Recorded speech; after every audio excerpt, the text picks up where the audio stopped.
आजच्या कार्यक्रमाचे प्रमुख पाहुणे डॉक्टर आनंद रंगनाथन हे सभागृहामध्ये प्रवेश करतात.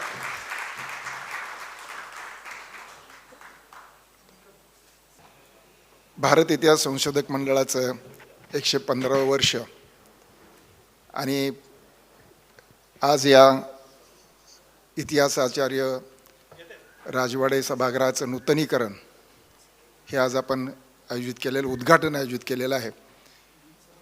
ही संस्था 7 जुलै 1910 या दिवशी स्थापन झाली. मी अगोदर बोलल्याप्रमाणे आज हे वर्ष 115वं वर्ष आहे आणि 115 वर्ष अव्याहतपणे इतिहासाच्या साधनांचं संकलन, जतन, संशोधन आणि प्रकाशन ही परंपरा आजपर्यंत नेहमी जपलेली ही संस्था आहे. आपण सगळे समोर बसलेले लोक या संस्थेच्या विस्तारित कुटुंबाचे सदस्य आहात. त्यामुळे मंडळाबद्दल वेगळं सांगण्याची फारशी आवश्यकता नाही. परंतु या निमित्ताने एक सांगतो की हे मंडळ आणि या मंडळातले सर्व कार्यकर्ते आपण आज पाहिलं असेल की या मंडळाची आणि या सभागृहाची यापूर्वीची स्थिती आपण पाहिलेली आहे.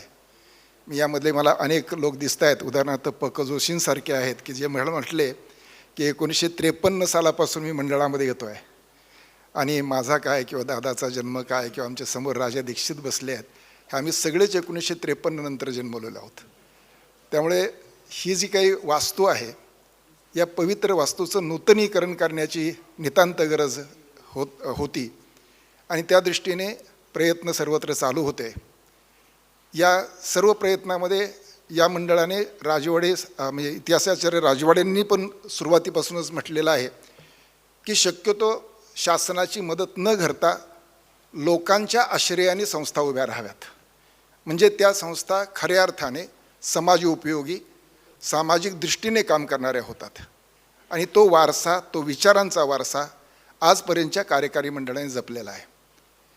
आज मायदेश फाउंडेशनचे अरुण जोशी यांच्या सहकार्याने, त्यांच्या आर्थिक सहकार्याने ही वास्तू आणि या वास्तूचं संपूर्ण नूतनीकरण, संपूर्ण कायापालट हा साकार झालेला आहे. श्रीमान अरुण जोशीजी व्यासपीठावर उपस्थित आहेत. खरं तर सुरुवातीला ज्या वेळेला प्रदीपदादांच्या अगोदर आमचे अध्यक्ष होते भावे सर, तर भावे सरांच्या बरोबर खरं तर ही चर्चा त्यांची सुरू झालेली होती. काही काळची चर्चा पुढे लांबली. दुर्दैवाने भावे सरांचं निधन झालं आणि त्यानंतर दादा अध्यक्ष झाले. आमच्या सर्व कार्यकारी मंडळ त्यामध्ये सक्रिय झालं आणि त्यानंतर या संपूर्ण नूतनीकरणाच्या प्रकल्पाला वेग आला. आणि या प्रकल्पामध्ये अरुण जोशींनी आर्थिक मदत तर केलीच, परंतु मला अभिमानाने निश्चितपणे सांगावं असं वाटेल की सुरुवातीला असं ठरलं होतं की सामान्यपणे 1 कोटी रुपयापर्यंतची रक्कम यामध्ये खर्च व्हावी. खरं तर त्यांना ते आवडणार नाही मी सांगितलेलं, परंतु मी मुद्दाम सांगणार आहे. सुरुवातीला ही 1 कोटी रुपयापर्यंतच्या रकमेमध्ये नूतनीकरण करावं, परंतु त्यानंतर त्यांची आवड, त्यांची ज्याला आपण याच्यामधली कमिटमेंट ही इतकी वाढत गेली की संपूर्ण आर्थिक तर भार त्यांनी उचललाच, पण वेळ दिला, एक्सपर्टाईज दिलं. जगभरामध्ये वेगवेगळ्या ठिकाणी काय काय चांगलं आहे त्या सर्वांची या ठिकाणी त्यांनी उपयोगात आणण्याचा प्रयत्न केला. आणि मला सांगायला आनंद होतो की ज्या वेळेला ही आज वास्तू पूर्ण झालेली आहे, आपण उद्घाटन करतो आहे, त्यावेळेला या नूतनीकरणाला तब्बल 4.5 कोटी रुपये हे अरुण जोशींच्या मायदेश फाउंडेशनने खर्च केलेले आहे. आणि एवढंच नव्हे तर याही पुढे त्यांचं असोसिएशन या मंडळाशी कायम राहणार आहे. आजचे आपले प्रमुख पाहुणे डॉक्टर आनंद रंगनाथन हे दिल्ली स्थित असणारे एक ज्येष्ठ असे शास्त्रज्ञ, लेखक आणि सध्याच्या राजकीय स्थितीवर आणि चालू घडामोडीवर उत्तम विश्लेषक म्हणून ते प्रसिद्ध आहेत. आणि आज खरं तर फक्त आपल्या कार्यक्रमासाठी ते पुण्यामध्ये आलेले आहेत. अत्यंत बिझी असणाऱ्या या शेड्यूलमध्ये ते आपल्या इथं हजर झालेले आहेत. त्याबद्दल आपल्या सर्वांच्या वतीने, मंडळाच्या वतीने मी त्यांना मनपूर्वक धन्यवाद देतो. त्यांचं मनपूर्वक स्वागत करतो, आपल्या सगळ्यांचं स्वागत करतो आणि आज गुढीपाडव्यानिमित्त आणि नवीन वर्षानिमित्त आपल्याला शुभेच्छा देतो. आणि या पुढचा कार्यक्रम आपण सुरू करूया. सुरुवातीला प्रमुख पाहुण्यांना मी विनंती करेन की त्यांनी छत्रपती शिवाजी महाराजांच्या प्रतिमेला पुष्प अर्पण करावेत आणि त्यानंतर पुढचा कार्यक्रम आपला सुरू होईल.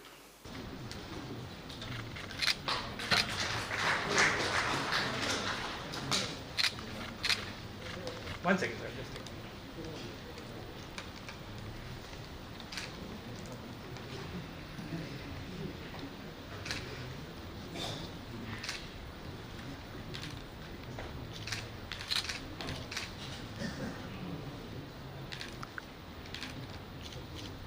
we have one photo with everybody joining.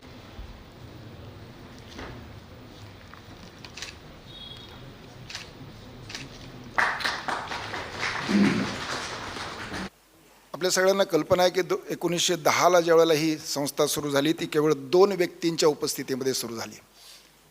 एक विश्वनाथ काशीनाथ राजवाडे हे प्रबंध वाचक किंवा लेख वाचक आणि सरदार मेहेंदळे हे त्याची उपस्थिती किंवा प्रेक्षक किंवा श्रोते आणि या 2 लोकांच्या उपस्थितीमध्ये सुरू झालेलं हे मंडळ आज वटवृक्षासारखं फोफावलेलं आहे. जगामध्ये प्रसिद्ध अशा प्रकारची ही संशोधन संस्था आहे. मी केवळ भारतातच म्हणत असं नाही. आणि या संशोधक संस्थेमध्ये आणि याला भारत इतिहास संशोधक मंडळ, संशोधन मंडळ नव्हे, हे जाणीवपूर्वक नाव संस्थापकांनी दिलेलं आहे. या मंडळामध्ये आणि ही वास्तू ही सामान्यपणे 1935च्या दरम्यान पूर्ण झाली आणि ही सगळी वास्तू तयार करत असताना लोकाश्रयाने लोकांच्या मदतीमध्ये प्रसंगी कर्ज काढूनही ही बांधकाम पूर्ण केलेलं होतं आणि त्या बांधकामाचं नूतनीकरण त्यानंतर आत्ता आपण 2024-25मध्ये पूर्ण केलं. इमारत, हा सभागृह काय होतं आणि काय झालेलं आहे हे आपण सर्वांनी आत्ता पाहिलेलं आहे. या सर्व मंडळामध्ये आत्ता पांडुरंग बलकोडे यांनी सांगितल्याप्रमाणे आपल्याकडे असणारा मोठा ऐतिहासिक वारसा हा आपल्याजवळ आहे. राजवाडे सभागृहामध्ये आपण बसलेलो आहे, त्यामुळे राजवाड्यांचे उक्ती नेहमी आठवतात. स्थापनेपासून त्यांचं असं म्हणणं होतं की संस्कृतीचा वारसा जपणं, इतिहासाचा वारसा जपणं हे एक राष्ट्रकार्य आहे आणि हे राष्ट्रकार्य स्थापनेपासून हे मंडळ आजपर्यंत करत आलेलं आहे आणि दर दिवशी त्याच्यामध्ये काही ना काही भर पडते आहे. दादांनी आत्ता जेव्हा प्रदीपदादांनी या चित्रफितीमध्ये मनोगत व्यक्त केलं, यामध्ये अनेक फारसी वाचक, मोडी वाचक हे मोठ्या संख्येने आता मंडळामध्ये तयार होत आहेत. मला सांगायला आनंद आहे की सध्या मोडी, फारसी, उर्दू, नानकशास्त्र अशा विविध विषयांचे अभ्यासक्रम हे मंडळामध्ये सुरू आहेत आणि इतर कोणत्याही देशामधल्याच, मी असं म्हणेन की इतर कोणत्याही संस्थेपेक्षा या संस्थेमधले मोडी आणि फारसीचे वाचक हे मोठ्या संख्येने आहेत. आणि आत्ता सध्या आम्ही बेसिक मोडी किंवा बेसिक फारसी याच्याबरोबरच ॲडव्हान्स मोडी आणि ॲडव्हान्स फारसी हेही वर्ग सुरू करण्यात आलेले आहेत. एक मोठी मांदियाळी आपण इथं सगळे पाहतो आहोत. सहज नजर फिरवली तर वाटतं 40 संशोधकांचे फोटो आम्ही लावू शकलो आहोत. खरं तर ही संख्या 400पेक्षा जास्त आहे. आमची मोठीच कुचंबना झाली की यातली 40 निवडायचे कसे, कारण जागा तेवढी होती.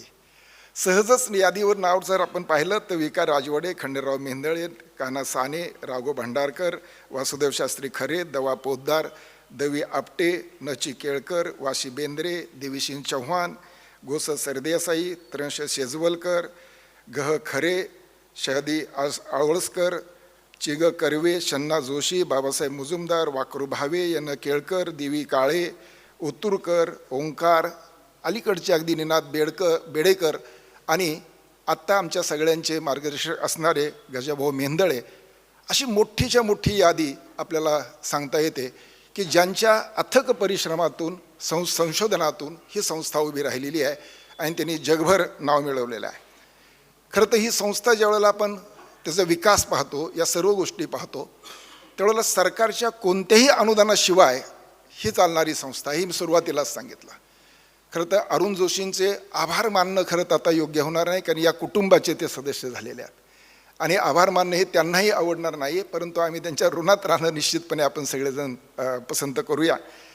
इथे एक मोठी परंपरा आहे दानाची आणि या ठिकाणी दान जे मिळालेलं आहे याच्यामध्ये बाबासाहेब पुरंदरेंनी सांगितलेल्या आठवणीमधलं मला आठवतं आहे की डॉक्टर जस्टिन ॲबट यांनी दिलेली देणगी.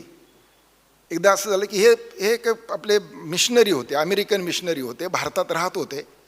इथं आल्यानंतर त्यांनी बराचसा भारतीयांचा अभ्यास सुरू केला, मंडळामध्ये येऊन अभ्यास सुरू केला, इथल्या संतांचा अभ्यास केला. इथे शिवराईवर त्यांनी पुस्तक लिहिलं आणि परत अमेरिकेला गेल्यानंतर तिथे ते वारले 1832मध्ये. बाबासाहेब सांगतात की एक दिवस अचानक एक लिफाफा आला आणि त्या लिफाफामध्ये एकूण $33,000 इतकी मोठी देणगी 1932 साली मंडळाला दिली गेली. म्हणून ही परंपरा आहे. आणि या परंपरेमध्ये आणखी एक महत्त्वाची परंपरा, रक्कम किती मोठी आहे हे महत्त्वाचं नाही आहे, परंतु कैलासवासी इंदिराबाई सोमन यांचा मला उल्लेख टाळता येणार नाही. इंदिराबाई सोमन यांनी आपली सर्व जंगम आणि स्थावर मालमत्ता किंवा सर्व संपत्ती ही मंडळाला बहाल केलेली होती. म्हणतं ती किती मोठी आहे, किती रकमेची हे महत्त्वाचं नाही, परंतु त्यामधली आत्मीयता, त्यामधली दातृत्वाची भावना ही जास्त महत्त्वाची होती. आणि त्या दृष्टीने या मंडळाचं महत्त्व हे निश्चितपणे त्यातून अधोरेखित होतं. मला या निमित्ताने सांगावंसं वाटेल, अरुण जोशी सर आपले सर्वात ज्येष्ठ संशोधक आणि सदस्य आज इथं उपस्थित आहेत. पक जोशींचं वय आज 96 वर्षाचं आहे. आणि मला सांगायला परत आनंद आहे, खरं तर त्यांनी हे सांगितलं होतं की हे सांगू नका. त्यांनी आत्ताच माझ्या हातात मंडळाचा कोषाध्यक्ष म्हणून ₹1,00,000 देणगीचा चेक हा आत्ता धनादेश दिलेला आहे. म्हणून अशा दातृत्व असणाऱ्या माणसांच्या आधारानेच ही संस्था ही पुढे जात राहते. या सर्व संस्थेमध्ये असणारी मोठी जी काही अभ्यासाच्या गोष्टी आहेत, यामध्ये आत्ता बलकवडेंनी सांगितल्याप्रमाणे ही मोठी यादी आपल्याला दिसते ऐतिहासिक साधनांची, वस्तूंची आणि त्यामध्ये अभ्यास करणाऱ्या लोकांची. यामध्ये आणखी एक मी उल्लेख करेल की अनेक आपल्याकडेचे प्रकल्प जे सुरू झालेले आहेत ते अशाच लोकांच्या देणगीतून सुरू झाले. मला नरेंद्र मुरकुंबींचा उल्लेख टाळता नाही येणार. नरेंद्र मुरकुंबींनी या ठिकाणी मी तर लाखांमध्ये असे पैसे दिले की ज्यातून आम्ही डिजिटायझेशन करू शकलो. त्याचं ह्या डिजिटायझेशनमधून जगभर हे कागद आम्ही विनामूल्य लोकांना, संशोधकांना उपलब्ध करू शकलो. त्याशिवाय अजित गाडगीळ सरांनी चित्रशाळेसाठी दिलेली मोठी देणगी आहे, ती नेहमीच चालू राहणारी देणगी आहे. जितके दिवस तुम्हाला काम करायचे तितके दिवस ती चालू ठेवा, अशी एक अजित गाडगीळ यांची देणगी आहे. आमच्याकडे जैन तीर्थंकरांचे मूळ कागदपत्र, मूळ चित्र ही चित्र होती, ती सुधारित करण्यासाठी, ती नीट करण्यासाठी अनिल बोरांनी आम्हाला मोठ्या प्रमाणात देणगी दिली आहे. याशिवाय नुकतीच आम्हाला MNGLने देणगी दिली, याचा उल्लेख टाळताच येणार नाही आपल्याला. 50 लाख रुपयाची देणगी त्यांनी आपल्याला देऊ केलेली आहे. आणि याशिवाय गजानन पाटलांची देणगी ही लायब्ररीमधली देणगी आहे. या अगदी ठळक मी या ठिकाणी सांगितल्या. दरवर्षी येणाऱ्या या देणग्या याच्या आधारे ही संस्था चालते. आणि आज आपल्याला खऱ्या अर्थाने मायदेश फाउंडेशनचा उल्लेख आपल्याला करावा लागणार आहे, कारण मायदेश फाउंडेशनच्याच या उदार हस्ते केलेल्या देणगीमुळे आणि त्यांनी यामध्ये दाखवलेल्या इन्व्हॉल्वमेंटमुळे हे संपूर्ण वास्तू ही साकारलेली आहे. यानंतर मी मंडळाचे सचिव आणि पांडुरंगजी बलकवडे यांना विनंती करतो की मंडळाच्या वतीने पाहुण्यांचं आणि आपल्या सगळ्यांचं शाब्दिक स्वागत करावं, औपचारिक स्वागत करावं, अशी मी त्यांना विनंती करतो.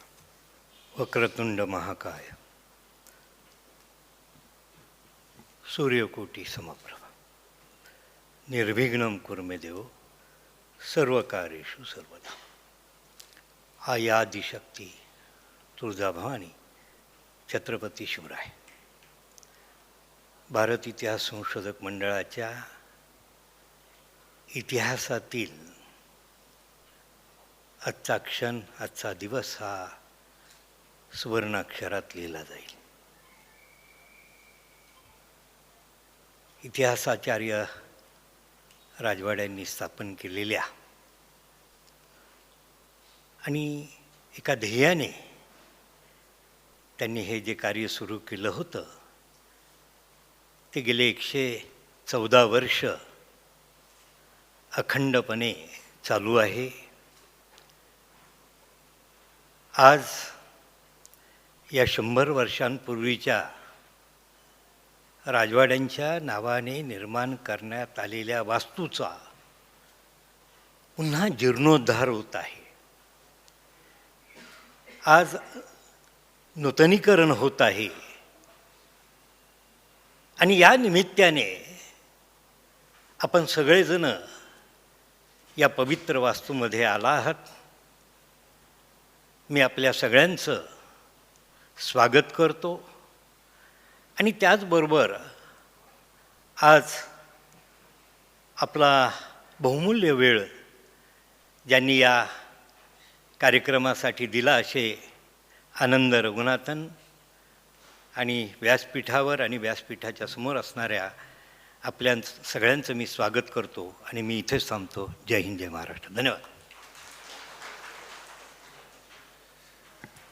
म्हणजे वेळेचं भान राखत राखत आपल्याला कार्यक्रम पूर्ण करावा लागणार आहे. यानंतर मी आमच्या मंडळाचे अध्यक्ष आणि या संपूर्ण नूतनीकरणामध्ये नेहमीच आघाडीवर राहिलेले आणि त्यांच्या कल्पनेतून हे सगळं साकार झालं असे आमचे अध्यक्ष, माजी खासदार, अभ्यासक असे प्रदीपजी रावत यांना विनंती करतो की त्यांनी या कार्यक्रमाचं प्रास्ताविक करावं. सगळेच जण मराठीत बोललेत आणि माझे मित्र आनंद रंगनाथन, त्यांना त्यातलं किती कळलं मला माहिती नाही मराठीमध्ये, त्यामुळे मी आता इंग्रजीमध्ये बोलणार आहे त्यांना कळावं म्हणून. कारण सुदैवाने निकमांनी सगळं काम सोपं करून ठेवलेलं आहे. जी काही माहिती द्यायची ती सगळी सांगितलेली आहे आणि चित्रफितीतनं देखील आपल्याला सगळं कळलेलं आहे. मला फार काही बोलायचं नाही. There is only one important issue about which I am going to talk. We are sitting in this Rajwade Sabhagruha. I call it an hall of fame, all the great dignitaries because of whom we can see a window to the Maratha history. It's really, that window has been created because of the source material which these great rishis of modern time, they have collected, published. If you look at the output of those people, take Rajwade for instance or Gahakhare, their individual benchmarks are so high. I am talking about what one man can achieve in his life. Can we do that? We all remember the old Rajwade Sabhagruha. Many of us felt sad when that shed was demolished where Gahakhare used to stay and many other people. Just try to remember, there was minimal infrastructure.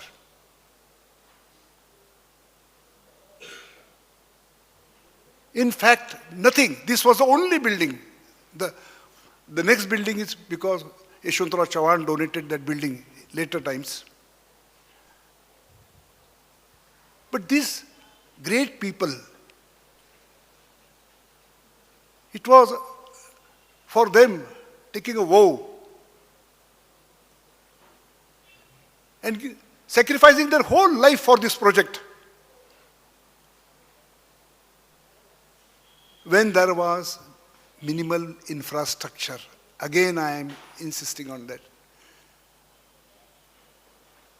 And now, after this great facility which has been created by Arun Joshi,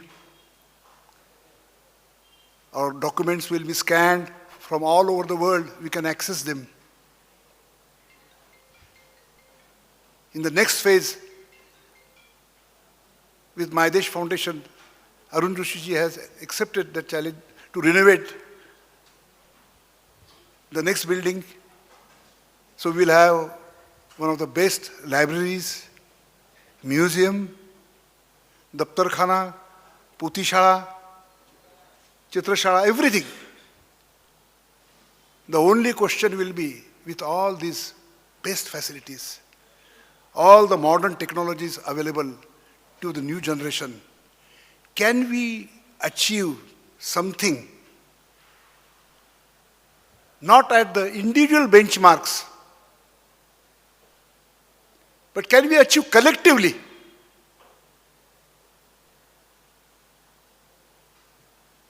So that will be the justification of creating better infrastructure. And I think that we are moving at direction. Definitely we have many Farsi scholars, Modi scholars.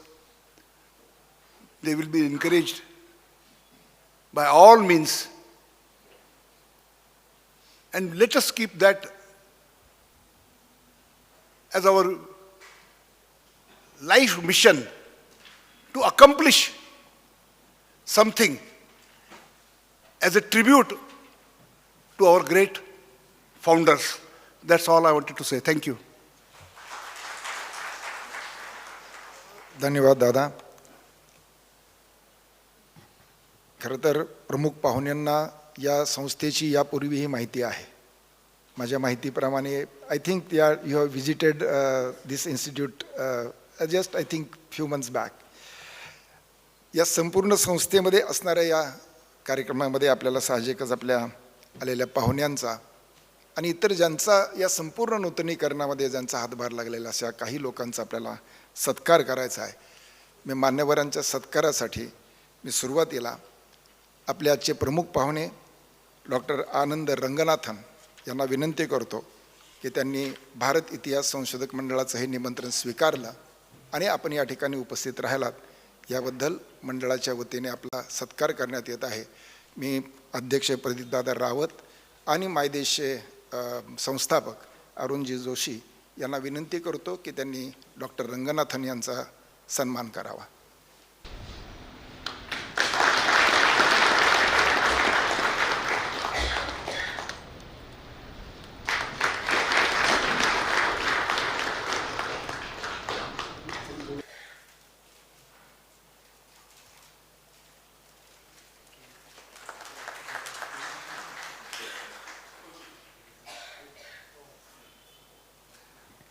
Thank you, sir.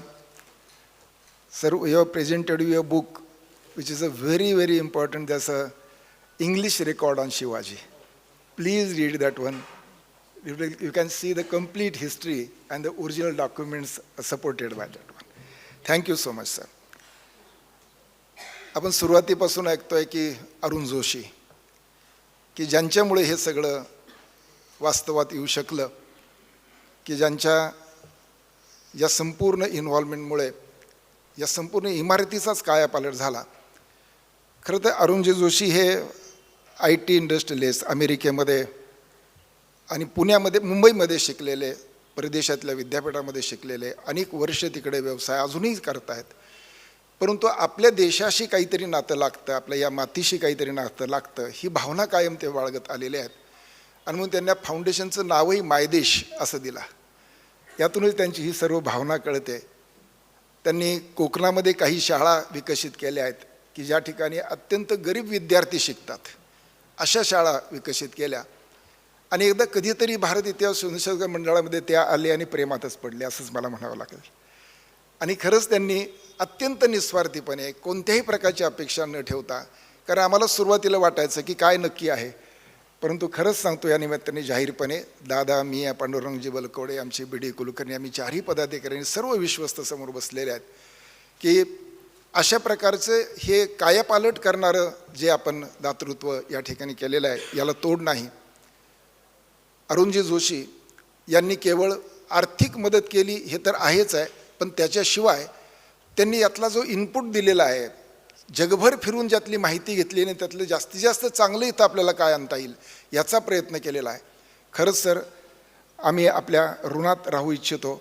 इथून पुढेही अशा प्रकारचं आपलं association या मंडळाशी कायम राहील असं वाटतं.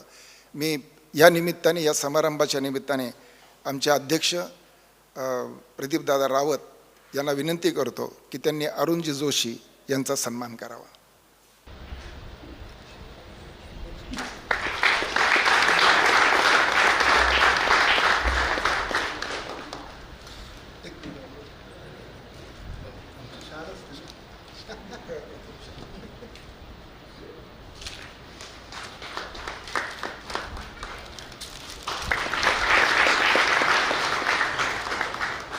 हे ज्या वेळेला ठरलं की ही नूतनीकरण करायचं आहे, दुरुस्त्या करायच्या आहेत, सगळं करायचं आहे, दादा काय किंवा मी काय किंवा आमचे पांडुरंगजी बलकवडे काय किंवा बी डी कुलकर्णी, आमचे सगळेच विश्वस्त, आम्ही कोणीही वास्तुविशारद नव्हतो, आम्हाला यातलं ओकट हो माहिती नव्हतं. साहजिकच कोणीतरी एक अशी व्यक्ती पाहिजे की जी व्यक्ती पूर्णपणे यामध्ये लक्ष देईल, वेळ देईल, त्याची ज्याला आपण एक्सपर्टाईज म्हणतो ते देऊ शकेल, अशी व्यक्ती आम्हाला तातडीने समोर आली. आणि ती एकमेव व्यक्ती ते म्हणजे राजनजी जोग. इथल्या या संपूर्ण समिती जी आम्ही नेमलेली होती, या समितीचे की ज्याला आपण रूढ अर्थाने बांधकाम समिती म्हणतो, खरं तर ती बांधकाम समितीच्याही पलीकडचं काम करत होती, विचार देत होती या सगळ्या गोष्टीमध्ये. असे जे राजनजी जोग या समितीचे अध्यक्ष होते की ज्यांनी पूर्ण वेळ देऊन आणि वेळेमध्ये काम पूर्ण करण्याचा प्रयत्न करून ही संपूर्ण वास्तू साकारलेली आहे. यासाठी मी मंडळाच्या वतीने राजनजी जोग यांचा सत्कार आमच्या मंडळाचे उपाध्यक्ष बी डी कुलकर्णी यांनी करावा अशी त्यांची विनंती करतो.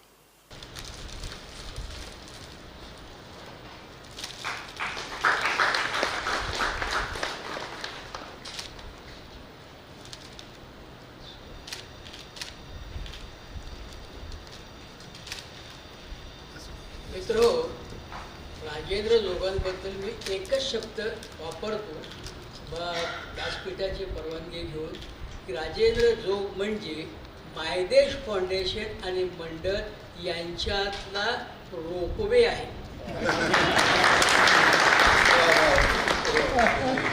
धन्यवाद सर. ही सगळी वास्तू उभी राहत असताना साहजिकच अनेकांचा हातभार इथं लागलेला आहे, परंतु कोणीतरी एक आर्किटेक्ट अत्यंत महत्त्वाचा असतो. आत्ता आपण चित्रफितीमध्ये पाहिलं की हेमंतजी महाजन हे या क्षेत्रातले तज्ज्ञ आहेत. त्यांनी अशा प्रकारच्या अनेक वास्तू विकसित केलेल्या होत्या. हेरिटेज इमारत विकसित करणे याला वेगळी तज्ज्ञता लागते, आणि त्या दृष्टीने मायदेश फाउंडेशन, भारत इतिहास संशोधक मंडळ या दोघांनी एकमताने हेमंतजी महाजन यांना विनंती केली की आपण यामध्ये आम्हाला सहकार्य करावं, आणि त्यांनी अतिशय आनंदाने हे सगळं मान्य केलं. आणि गेली 2 वर्ष अविरत कष्ट करून, मी हा शब्दच वापरेल की अविरत कष्ट करून त्यांनी हे संपूर्ण नूतनीकरण साकारलेलं आहे. अशा हेमंत महाजन यांना मी विनंती करतो की त्यांनी आजचे प्रमुख पाहुणे श्री आनंदजी रंगनाथन यांच्या हस्ते हा सत्कार स्वीकारावा. खरं तर यांच्या एकूण टीममध्ये आपण जर पाहिलं तर अनेक लोकांचा सहभाग त्यामध्ये आहे. म्हणजे अरविंद भंडारे आहेत, किंवा सुनील भुतकर आहेत, किंवा दिनेश झाडे आहेत, किंवा सचिन गुरुबेट्टी आहेत, अनिश ब्रह्मे आहेत, याशिवाय हर्षद मेहंदळे, समीर दुराफे आणि अभिजित साळुंखे, असं एक मोठी टीम त्यांच्याबरोबर काम करत होती. मी आपल्याला विनंती करील की त्यांचा आपण सत्कार करावा. हर्षद मेहंदळे, समीर दुराफे आणि अभिजित साळुंखे, असं मोठी टीम त्यांच्याबरोबर काम करत होती. मी आपल्याला विनंती करेन की त्यांचा I will do it in the Tamilian style.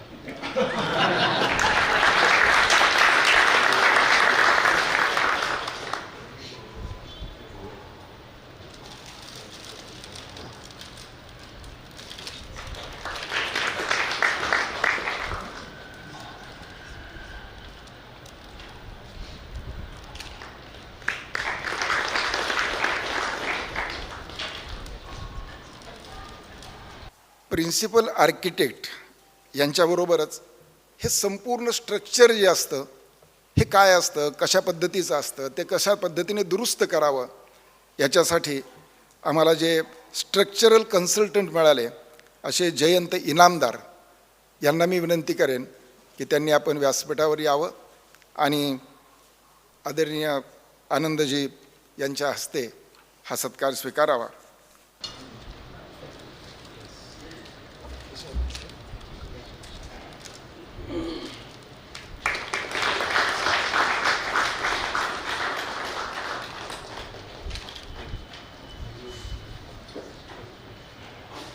याशिवाय ज्याला आपण कॉन्ट्रॅक्टर लागतो कुठल्याही कामाला, जे आर्किटेक्ट मिळाले, इंजिनियर मिळाले, सर्व गोष्टी तयार झाल्या, आर्थिक विवंचना संपल्या, परंतु एक लीड कॉन्ट्रॅक्टर ज्याला आपण म्हणतो, असे लीड कॉन्ट्रॅक्टर असणारे सिद्धार्थ जवादे यांना मी विनंती करेल की त्यांनी आपण व्यासपीठावर यावं आणि प्रमुख पाहुण्यांच्या हस्ते आपण त्यांचा सत्कार स्वीकारावा. श्री सिद्धार्थ यांनी खरंच खऱ्या अर्थाने रात्रंदिवस या ठिकाणी उभं राहून काम केलेलं आहे. त्यांना मी मनपूर्वक धन्यवाद देतो.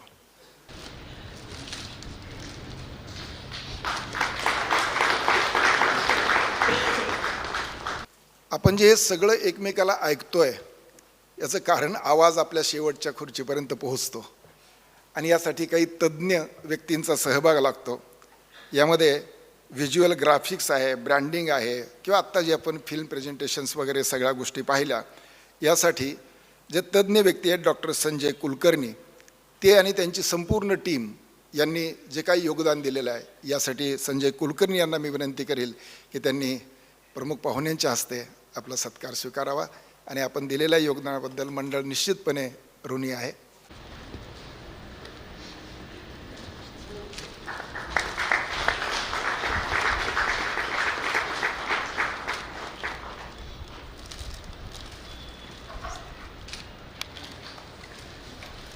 हे सगळे तज्ज्ञ व्यक्ती तर काम करत राहतात, परंतु या सगळ्यांना एकत्रित आणणारी एक कोणतरी व्यक्ती लागते. म्हणजे गोड बोलून, कधीतरी विनंती करून, काही वेळेला सलग पाठलाग करून, फोन करत, की जे व्यक्ती माणसांमध्ये यांचा फोन आला म्हणजे घ्यायचा का नाही, अशी व्यक्ती नेहमीच आपल्याला उपयोगी पडते. आणि ते आपल्या रायगड सेवा प्रतिष्ठानचे सचिव श्रीयुत सुधीरजी थोरात यांना मी विनंती करेन. त्यांचं योगदान मोठ्या प्रमाणात आहे. खऱ्या अर्थाने त्यांनी या सर्वांना एकत्र आणलं आणि ही वस्तू साकारली किंवा वास्तू साकारली. याशिवाय हे नूतनीकरण पूर्णत्वास नेलं. त्यामुळे सुधीरजी थोरात यांना मी विनंती करेल की मंडळाच्या आणि मायदेशच्या वतीने आपण आपला सन्मान स्वीकारावा आणि मंडळ आपल्याप्रती कृतज्ञ आहे.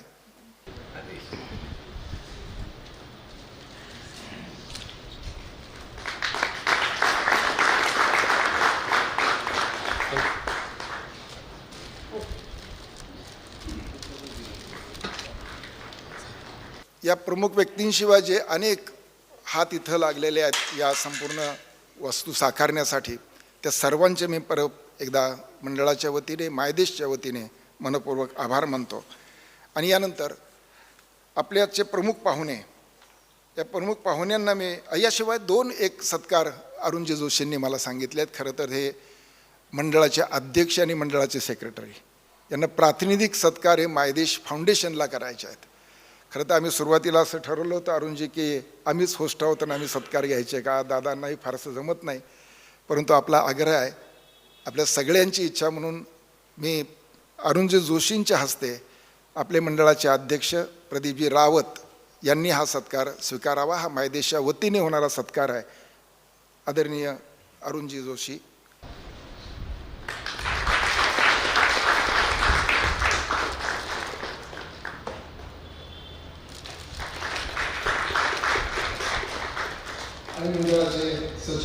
आणि मंडळाचे सचिव पांडुरंगजी बलकवडे.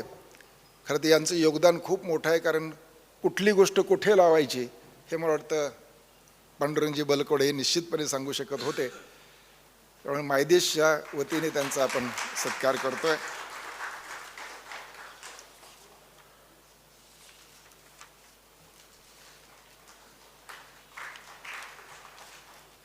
यानंतर आज आपल्याला ज्यांना प्रामुख्याने ऐकायचं आहे, त्यांचं प्रेझेंटेशन आपल्याला ऐकायचं आहे, वेगळा विचार ऐकायचा आहे, असे आजचे प्रमुख पाहुणे, ज्येष्ठ संशोधक, लेखक आणि आंतरराष्ट्रीय ख्यातीचे व्याख्याते असे डॉक्टर आनंद रंगनाथन यांना मी विनंती करेन की त्यांनी आपलं मनोगत व्यक्त करावं, आपलं विचार व्यक्त करावेत.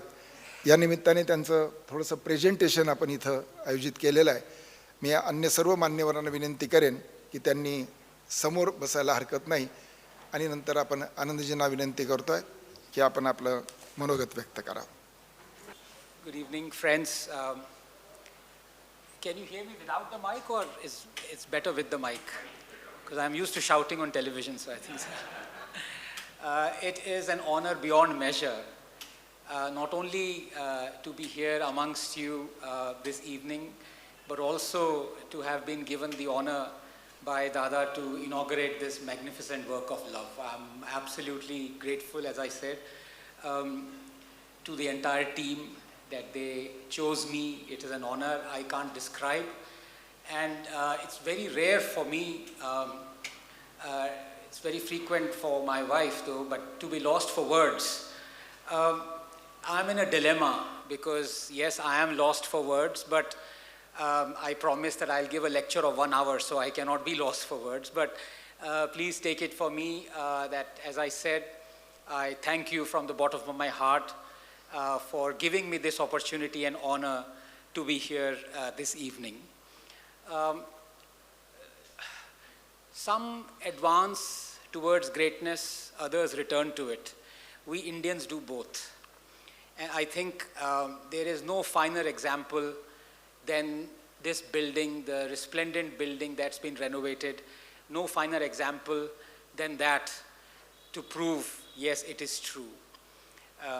While we do want to and are advancing towards greatness, we also want to return to what was our greatness so that we don't forget it.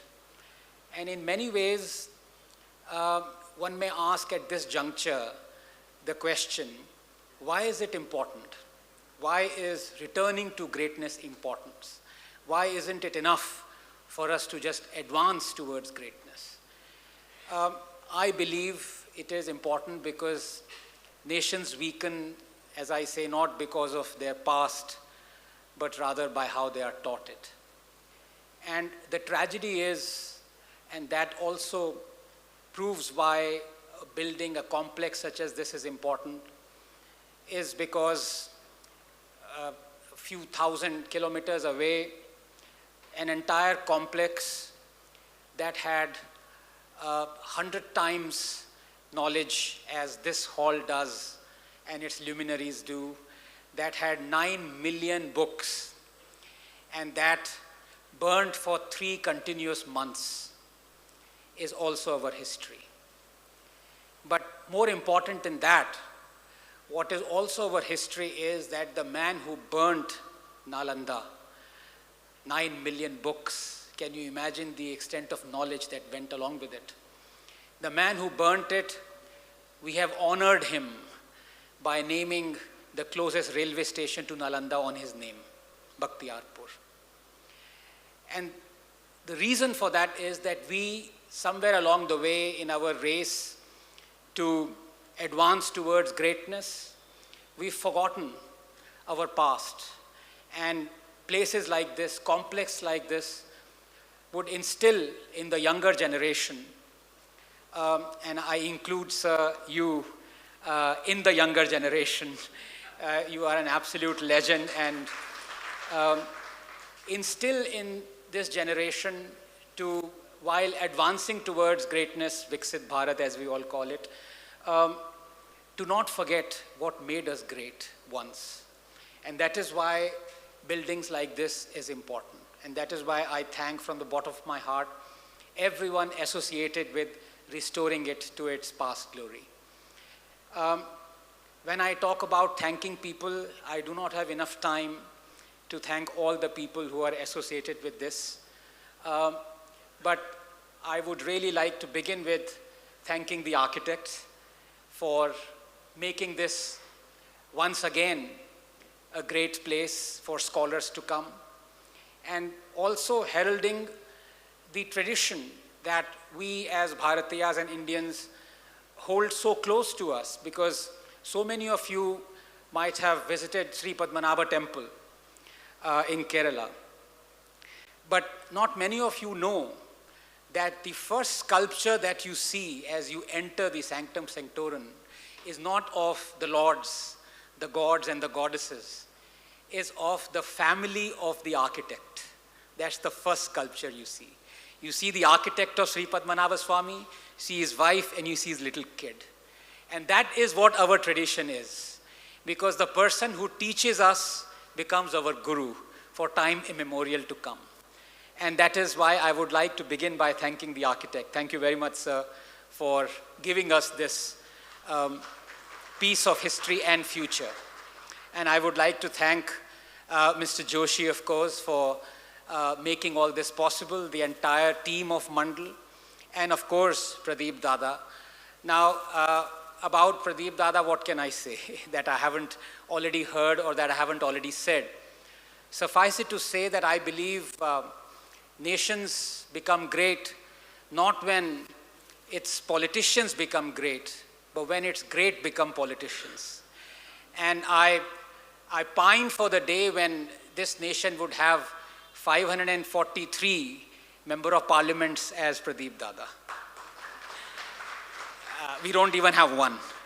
And of course, with 33% reservation for Win, I think it's becoming a bit difficult to have 543 Pradeep Dadas. We need 272 Didis as well.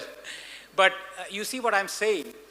There are people who don't vie for power, for position, for money. And yet those are the people who are going to make this country great. So let's not forget that. Thank you very much, Pradeep Dada. While talking about this invitation that Pradeep Dada bestowed upon me, I did warn him. I said, Dada, look, there is a problem. Yes, I don't mind coming. It would be an honor. But the fact is, I'm always invited to any place once. That is my issue. हर जगह मैं एक ही बार बुलाया जाता हूँ. And I gave him a couple of examples. Around this time last year, there was a debate in Kolkata I was invited to. And the topic was media as watchdog. And I went there and my turn came and I said, media as watchdog? What are you guys talking about? Media is a lapdog. You guys are stooges. You are sold out people who only publish what your masters, your politicians ask you to publish. And you never publish what you're told not to publish. You're not the arm of democracy anymore, the pillar, exalted pillar of democracy. You are sold out. You have a price. And the worst culprit is the Telegraph of Kolkata. And you only publish what Mamta Didi tells you to publish. And you are not a watchdog, I'm sorry, you're a lapdog. I didn't know the debate was sponsored by Telegraph. I ran from there to the airport with people telling me, sir, you have 15 minutes before your flight. Sir, you have 10 minutes before your flight. Finally, luckily, I could take the flight. Then, about 7 months ago, there was this event in a university in Delhi. And the title was Politics and Beyond. And my turn came and I said, look, aren't we all tired bashing the politicians day in and day out? And I do it most days and most nights. I think time has come for us to concentrate on the other arm of democracy, the one which we don't talk about often, we don't bash often. And I'm talking of the judiciary, because truth be told, nobody talks about the judiciary, including the judiciary itself. There is nepotism, there is all sorts of I scratch my back, your back, you scratch mine. There is sycophancy, there is collegium system, judges don't want others to elect them, there is no democracy, there is corruption from top to bottom, including 9 Supreme Court judges who have said judiciary, higher judiciary is corrupt. 34% of all High Court judges' positions are lying vacant in the country. 21% of all judicial positions in the country are lying vacant. We have 50 million pending cases, more than the population of South Korea.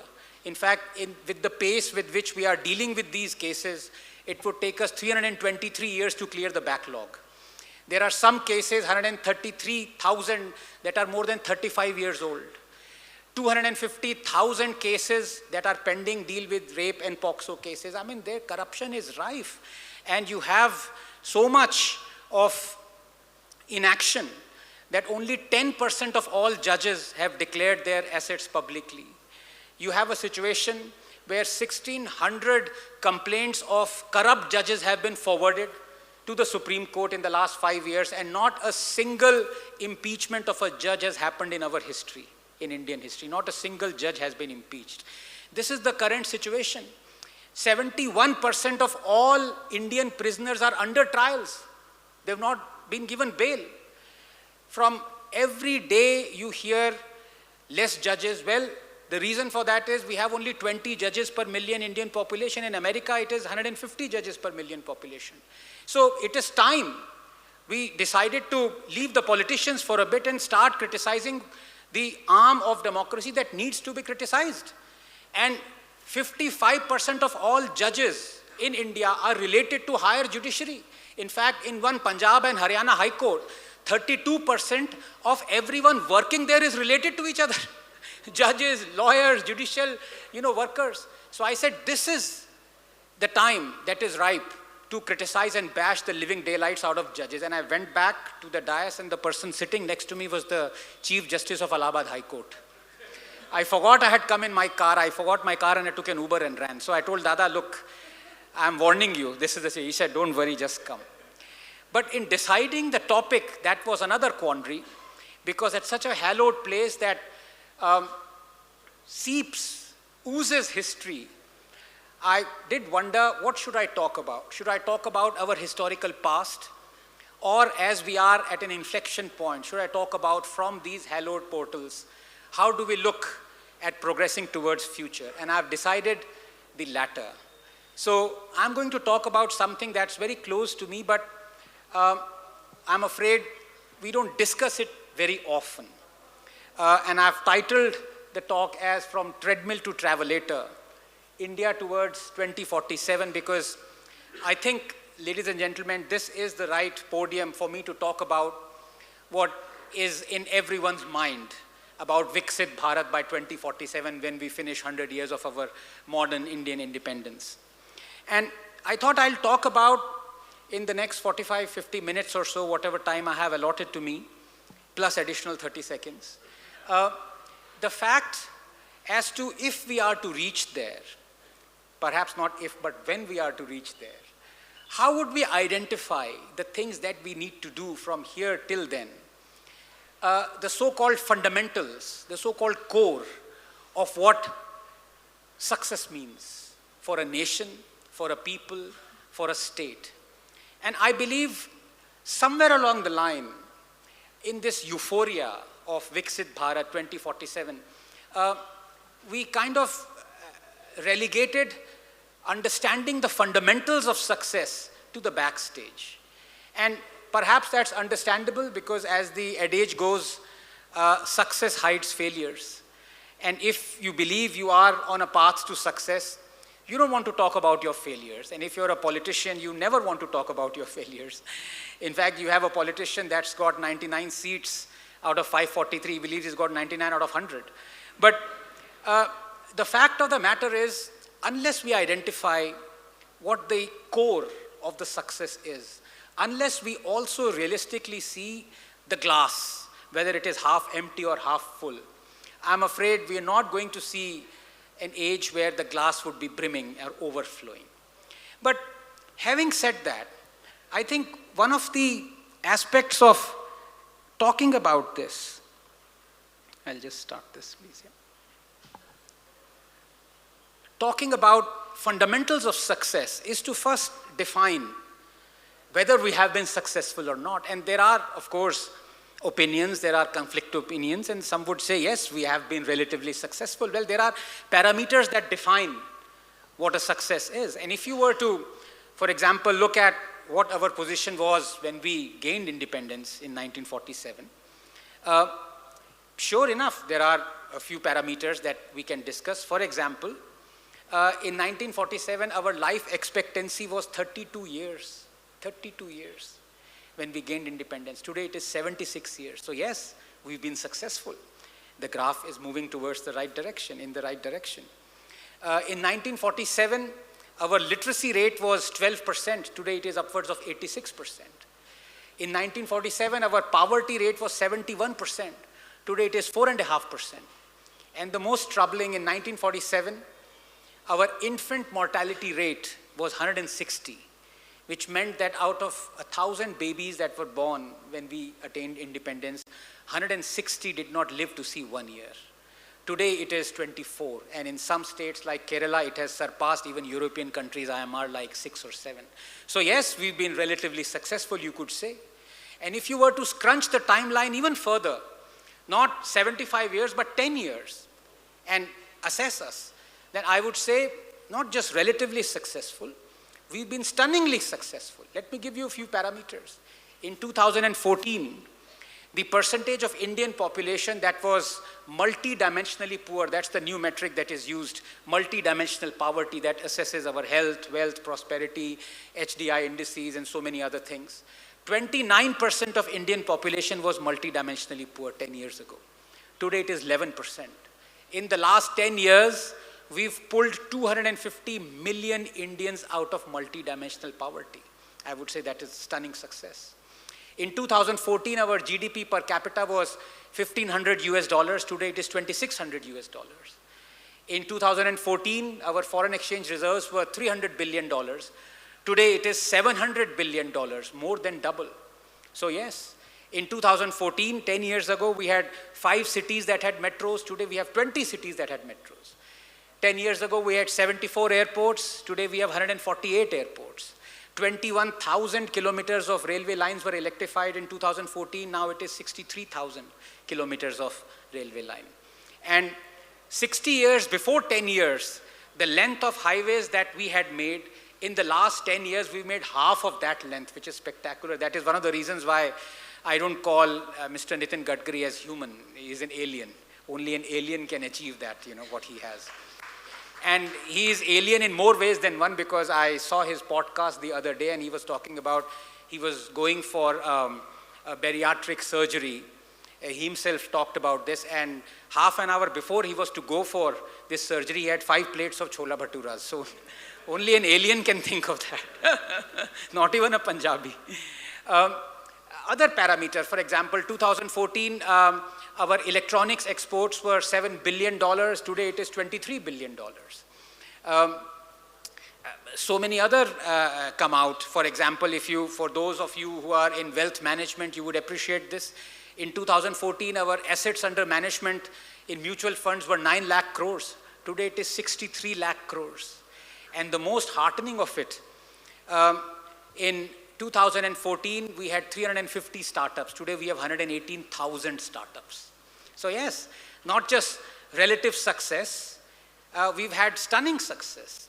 And if you were to scrunch the timeline even further, not 75 years, not 10 years, but the last 1 year, then we've had spectacular success. Let me give you a few data points. Our monthly GST collections have been the highest ever, 2.1 lakh crores. Number of vehicle sales have been the highest ever at 4.2 million units. Our exports have been the highest ever at $780 billion. Number of jobs created have been the highest ever at 47 million. Our PMI manufacturing has been the highest ever at 59. Our number of income taxpayers have been the highest ever at 68 million. Our central government debt to GDP ratio has been at a 5-year low of 54%. Our inflation has been at a 5-year low of 3.5%. It increased a little bit to 4%, but I'm talking about the last 1 year. Our Gini coefficient, index of inequality, has been at a 5-year low of 0.29. And the most heartening of all, our Sensex has reached the highest ever at 85,000. It's decreased a little bit because of global uncertainties, but I'm talking about the last 1 year. So from relative success to stunning success to spectacular success, we've seen it all, and many of you in the audience will be thinking, what's this fellow talking about? He's always looking at glass half empty, glass half full. Look, we're spectacularly successful. Let's not talk about our failures. We are a successful country. We are going to attain Viksit Bharat at 2047. I say, well, that's all very well. But it is also true that yes, if we have been spectacularly successful, stunningly successful, then why is it that till today, right now, 300 million Indians survive on 60 rupees a day? Why is it still 150 million Indian children are out of school? Why is it that today 34% of all Indian children under 5 are chronically stunted and malnourished? Why is it that today 20% of all poor children have never been vaccinated? Why is it today that 8 million children are still involved in child labor? Why is it that today 18 million Indians are still involved in bonded labor? Why is it that today 70% of India does not have internet connectivity? Why is it that today only 2% of adult Indians pay tax? In the UK it is 66%. Why is it today that our rank in the world hunger index is 111? And why is it that today our rank in GDP per capita is 136th, lower even than Sri Lanka and a few months ago Bangladesh?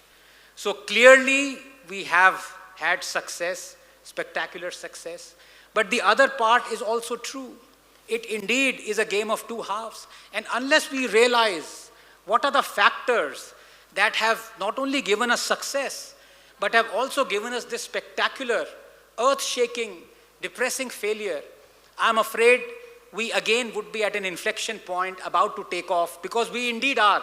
We are at an inflection point, about to take off. But my worry is, if we don't realize what is stopping us, then I'm afraid it's going to be like the captain saying, ladies and gentlemen, I've detected a snag in the plane and I'm going to park the plane after taxiing on the runway to a hangar. I don't want that to happen, because we've seen inflection points before, and inflection points come once in a generation. Sometimes they even skip a generation.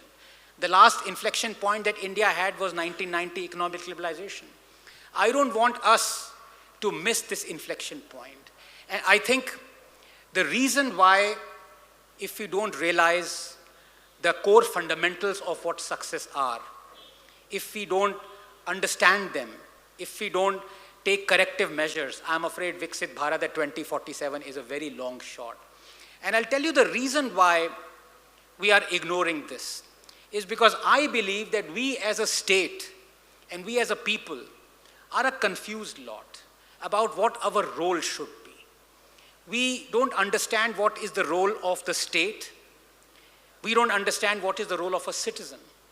And I think in the coming half an hour or so, I want to delineate that, because I think that's very important.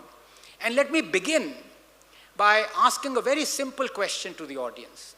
If I were to ask you, can you name me one state or government policy since independence in the last 75 years, just one policy implemented by the state, thought of by the state and implemented by the state, that has helped our economy grow the most?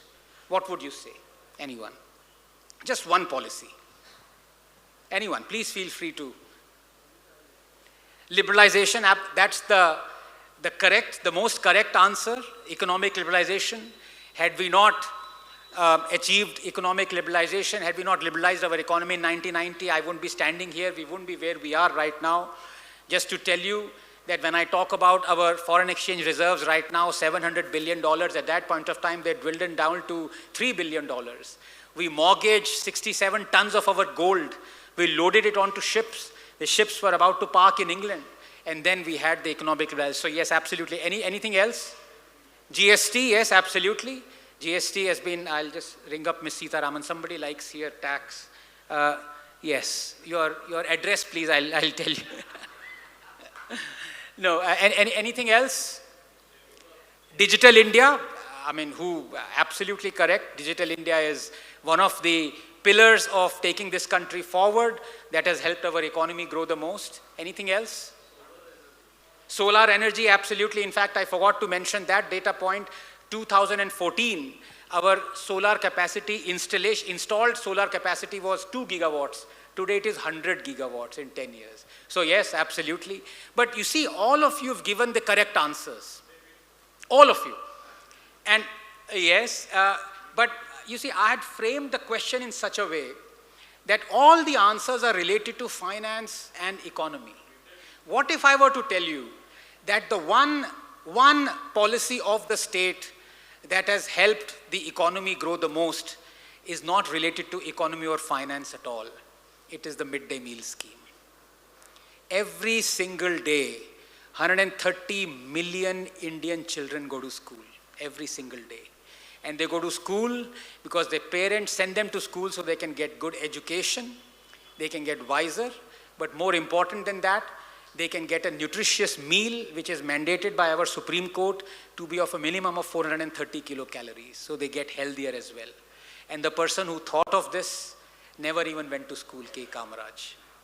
So next time People in our socio-economic strata think that, oh, we need a politician who is a graduate, postgraduate, doctor, engineer, scientist, we need someone. Here is a man who thought of this, implemented this, and has helped our economy grow the most, K. Kamraj, and he never even went to school. And that should be, I believe, the role of the state. The role of the state is to create a healthier, wealthier, wiser, more adaptable, more flexible workforce, labor force. The role of the state is not to use that labor force, which is what this state has been doing, which is what all the socialist economies from Soviet Union to Cuba to Venezuela have been doing. The role of the state is to create this labor force and to give it to you, the wealth creators, for you to use that labor force. And this right here is the confusion that shrouds the state as to what its role should be. And now that I have divided the role of the state into 4 parameters: healthier, wealthier, wiser, more adaptable labor force, workforce, let me go through them one by one to give you examples of how shrouded in confusion our state is as far as fulfilling this role is. Let me begin with the 4th one first. More adaptable, more flexible labor force. Well, did you know that 44% of Indian workforce, which is about 600 million, our workforce hovers from around, some say 585 million, some say 615, on average 600 million Indians are in the labor force. 44% of that is involved in agriculture, a sector that contributes only 14.5 to 14% to our GDP. From purchase to production, everything is absolutely archaic and medieval. And yet, 250 to 300 million Indians are directly involved in this sector. The tragedy of this sector is that it is contributing year upon year upon year pitifully. And yet, year upon year upon year, the state is encouraging the pitifulness. It is not that the state is removing what is wrong with this sector, what is ailing this sector. Let me give you a few examples and it will be very clear. Let me further divide this into where we produce what we produce and what we produce. As far as where we produce what we produce in agriculture, 70 million hectares of Indian arable agricultural land, almost 40% of all Indian available agricultural land, 70 million hectares, has been severely damaged by floods or droughts in the last 6 years. 70 million hectares. 810,000 farmers have committed suicide in the last 10 years. Can you tell me any other sector where so many people involved have committed suicide? It is unfortunate if a suicide happens in any sector, but if it happens in an IT sector, the media talks about it for a week. If one suicide happens, here more than 1 lakh people have committed suicide because of apathy and loss, and nobody bats an eyelid. 82% of all farmers and cropland is not insured. That is the situation out here. 70 million tons of all what we produce goes to waste every year. 30% of all fruits and vegetables go waste every year because we do not have adequate storage. This is the reality of this sector. And as to how we produce it, India is the world's 2nd largest producer of sugarcane. Every year we produce 500 billion kilograms of sugarcane. Now sugarcane is a very water-intensive crop. It requires only 9% of arable land, but 72% of all irrigation water. The amount of water that is required to grow 500 billion kilograms of sugarcane is 1 quadrillion liters. I didn't even know whether quadrillion existed. I thought things finished after trillion. But I have checked it out for you. Let me put it in perspective so that you would understand. 1 quadrillion liters is the amount of water that is present in 10 Ganga Sagar dams. That is the amount of drinking water, irrigable water, that we use to grow sugarcane. 500 billion kilograms. And sugar prices, they have reduced by half in the last 6 years. And yet, you would find every political party, every politician worth his and her salt, promising more and more of the MSP equivalent of sugarcane, proudly. That is the situation right now. We have our water availability per capita shrunk by 40% in the last 45 years, from 3,000 cubic meters to 1,230 cubic meters. The United Nations identifies 750 cubic meters as water availability required for civilized living. So we are officially uncivilized right now. 78% of all river water during monsoon goes waste into the ocean. 3,000 billion cubic feet of Godavari water, river water, during the monsoon goes waste into the ocean. What is the water requirement for the entire state of Tamil Nadu? 1,800 billion cubic feet.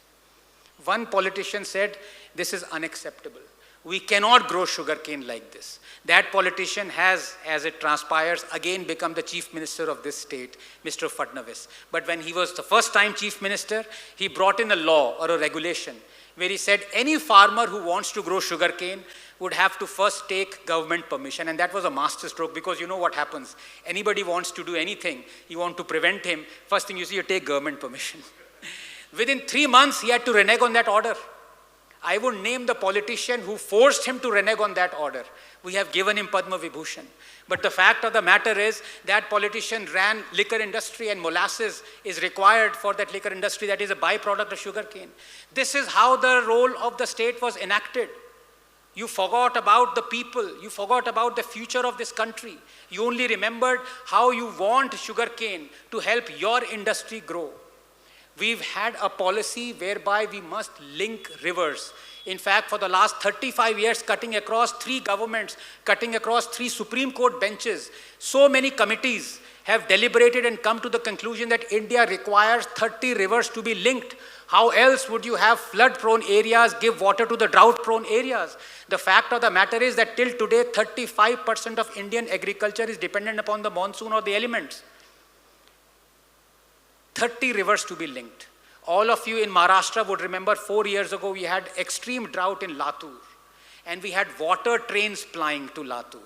And politicians were proud, like I cut the ribbon, they were cutting ribbons proudly, launching water trains. It is one of the most shameful acts to be done. We should be linking rivers, not flagging off water trains. For 30 years this policy was in the offing. Supreme Court ordered the governments to link rivers. And the result, it is only last month that Prime Minister Modi laid the foundation stones of the first river link, Ken-Batwa link. What has been the state doing? It's not that the state has not been doing anything. We had the magnificent Narmada water dam, the whole complex. Right now, it gives water to 33 million houses. It powers 2 million households. It irrigates 2 million hectares of land. But the thing with Narmada Dam is that the foundation stones were laid by Nehru and it was inaugurated by Modi. One project takes us more than half a century to do. Is this how the state is going to act? Let us talk about what we produce now. India produces 4,000 kilograms of rice per hectare. That is almost half of what most other rice producing countries produce, even in the middle income economy. If you look at Cambodia, Vietnam, even China. In terms of maize, we produce 25% of what the maximum capacity per hectare is. And of what we produce, it is laced with poison. India consumes 60,000 tons of chemical pesticide. We're the second largest consumer. Every year, 30,000 Indians die of pesticide poisoning. Our export food refusal rate is one of the highest in the world, 7 times more than China. Nobody wants to buy the food that we produce. Forget about other countries. Even friendly states amongst each other, allies, don't want to buy each other food. Just a month ago, Karnataka refused rice from Punjab. You have cancer trains running daily from Punjab all the way to Rajasthan. Our water is polluted. Our air is polluted. And our land, it is polluted beyond measure. What are we doing about it? Precious nothing. That is about what we produce. Now let me come to the other aspect, which is equally important. 3 laws would have changed all this. The greatest reforms that were brought by anyone in living memory were brought by Prime Minister Modi when he brought in the 3 farm laws. What did the farm laws say? The farm laws said enough is enough. This country cannot afford 44% of its workforce working in a sector that is contributing pitifully and where no reform has taken place. The first was you would give farmers a choice. so that they could sell their produce in government marketplaces, APMCs, or private marketplaces. That is the cornerstone of how a business is to be conducted. How would you feel as an entrepreneur if a product that you made, the government said, no, you cannot sell your product on Amazon. You can only sell it on a government website that works 10 minutes in 24 hours. You would sue that government, wouldn't you? But then when it came to farmers, we decided what was good for them. Why? It is because of listening Manoj Kumar songs, Mere Desh Ki Dharti Sona Ugle, Heere Ugle. We have exalted farmers to a demigod status. They are saying, no, we are not demigods or gods, we are businessmen. Allow us to do businesses like you do businesses. That was the first law. And the tragedy of these farm laws was that verbatim, these 3 farm laws were verbatim in the election manifestos of each and every opposition party that opposed these laws as soon as Modi brought them. As soon as Modi brought them, they suddenly became black laws. Dharnas were there, highways were blocked, people died, parliament came to a standstill. There were protests erupted all around. Everything came to a standstill. Why? Because Modi had implemented almost verbatim all the 3 farm laws that were there. What was the second one? To do away with the emergency provisions of the Essential Commodities Act. Now, as it happened, the bureaucratic speak was that suddenly, at the whim and fancy of a bureaucrat, you would change the word storage to hoarding. And suddenly you would have a non-bailable warrant against the farmer or the producer who was storing that thing in the godown. And as a result, no businessman or businesswoman worth his or her salt were prepared to make these 24/7 state-of-the-art godowns to store perishable materials. You've seen every year how farmers download or throw up all these their agricultural perishable produce onto the streets. Bhindi, aloo, tomato, even milk is poured onto the streets because you can't store it. And I'll come to the storage calamity later, because as it transpires, India produces 320 million tons of food grains and our product storage capacity is 145 million tons. Half of what we produce, we cannot even store. And the Essential Commodities Act was the one that was stopping people from making these godowns. That was the second. What was the third law?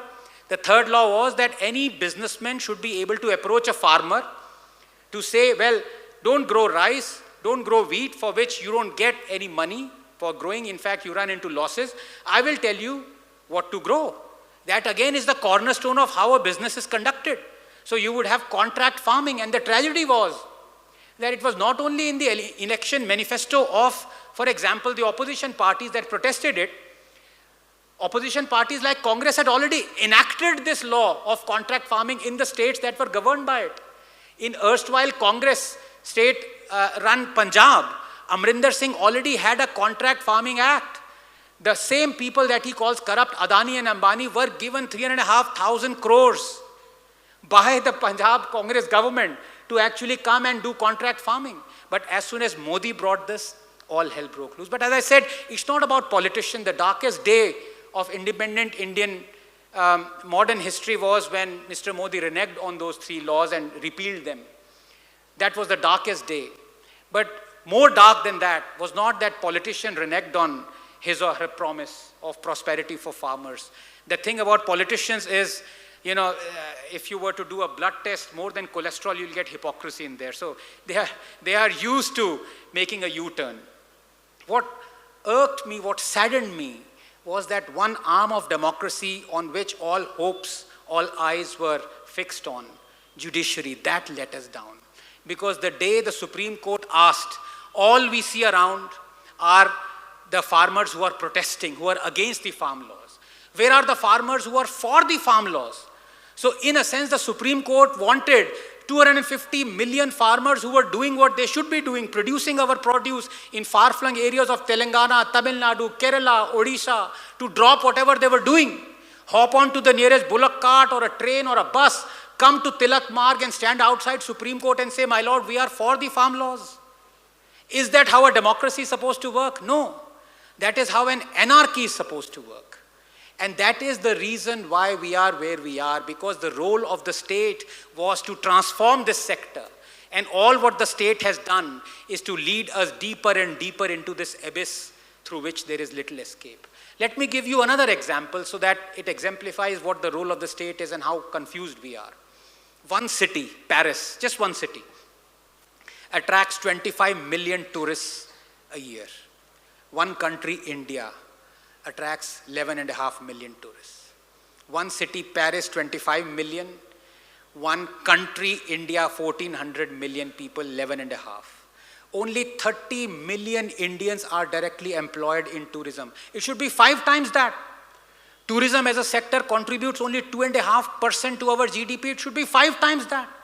We have an 8,000-year-old continuous culture. We have hundreds of cuisines, dialects. We are a showcase to the world.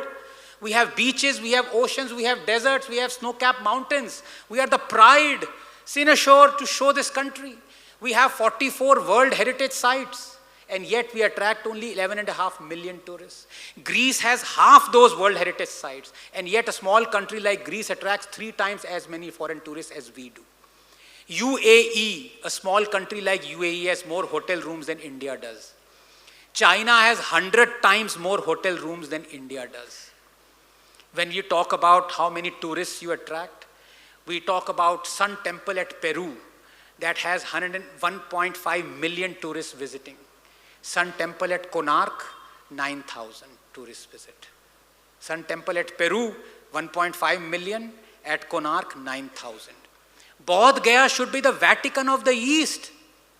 People would be falling over each other. Countries like South Korea, like China, like Japan. Let us develop, let us make Bodh Gaya as the center of Buddhism. As the Vatican of the East, we have a Buddhist population, worldwide Buddhist population of 535 million. They would love to come to the most sacrosanct, hallowed place that there is for Buddhists. But the annual municipal budget of Bodh Gaya Municipal Corporation is less than the production budget of the failed movie Adipurush, 500 crores. Bodhi tree under which Lord Buddha attained nirvana, enlightenment, is visited by 0.25 million tourists. The worldwide Buddhist population, 535 million. How many visited the most sacrosanct place for Buddhists? 0.25 million. It's not that we haven't thought about this. We need to change this. In 2014, 2015, Narendra Modi brought in the skill policy, Skill India policy, because without skilling, and the fact remains there is a 60% gap between supply and demand as far as labor sector for tourism is concerned, 60% gap. This is the lowest hanging fruit, but rather than pluck it, we are watching it rot. So the Prime Minister said, we are going to have a Skill India policy. We need to skill people, and that is important. So the target that was set was by 2022, we will skill 400 million Indians. 2022 came and went. How many did we manage to skill? 14 million. Target was 400 million. We skilled 14 million. And it's not that we don't realize what went wrong. We have also an apprenticeship act going back to the Nehruvian days, 1961, because without an apprentice, skilling is also difficult. But out of a 600 million strong Indian labor force, we have only 0.5 million apprentices. This is the situation in a sector where we need flexibility, adaptability. It is the lowest hanging fruit, as I said. But what is the state doing? I'll tell you what the state is doing. The state is running 495 hotels. Almost all of them are loss-making. And the only time they make revenue is when they have to ferry politicians from one part to the other, so that you have these resort politics to save them from being bought over by the other. That is the only time they are making money. This is the reality of the situation.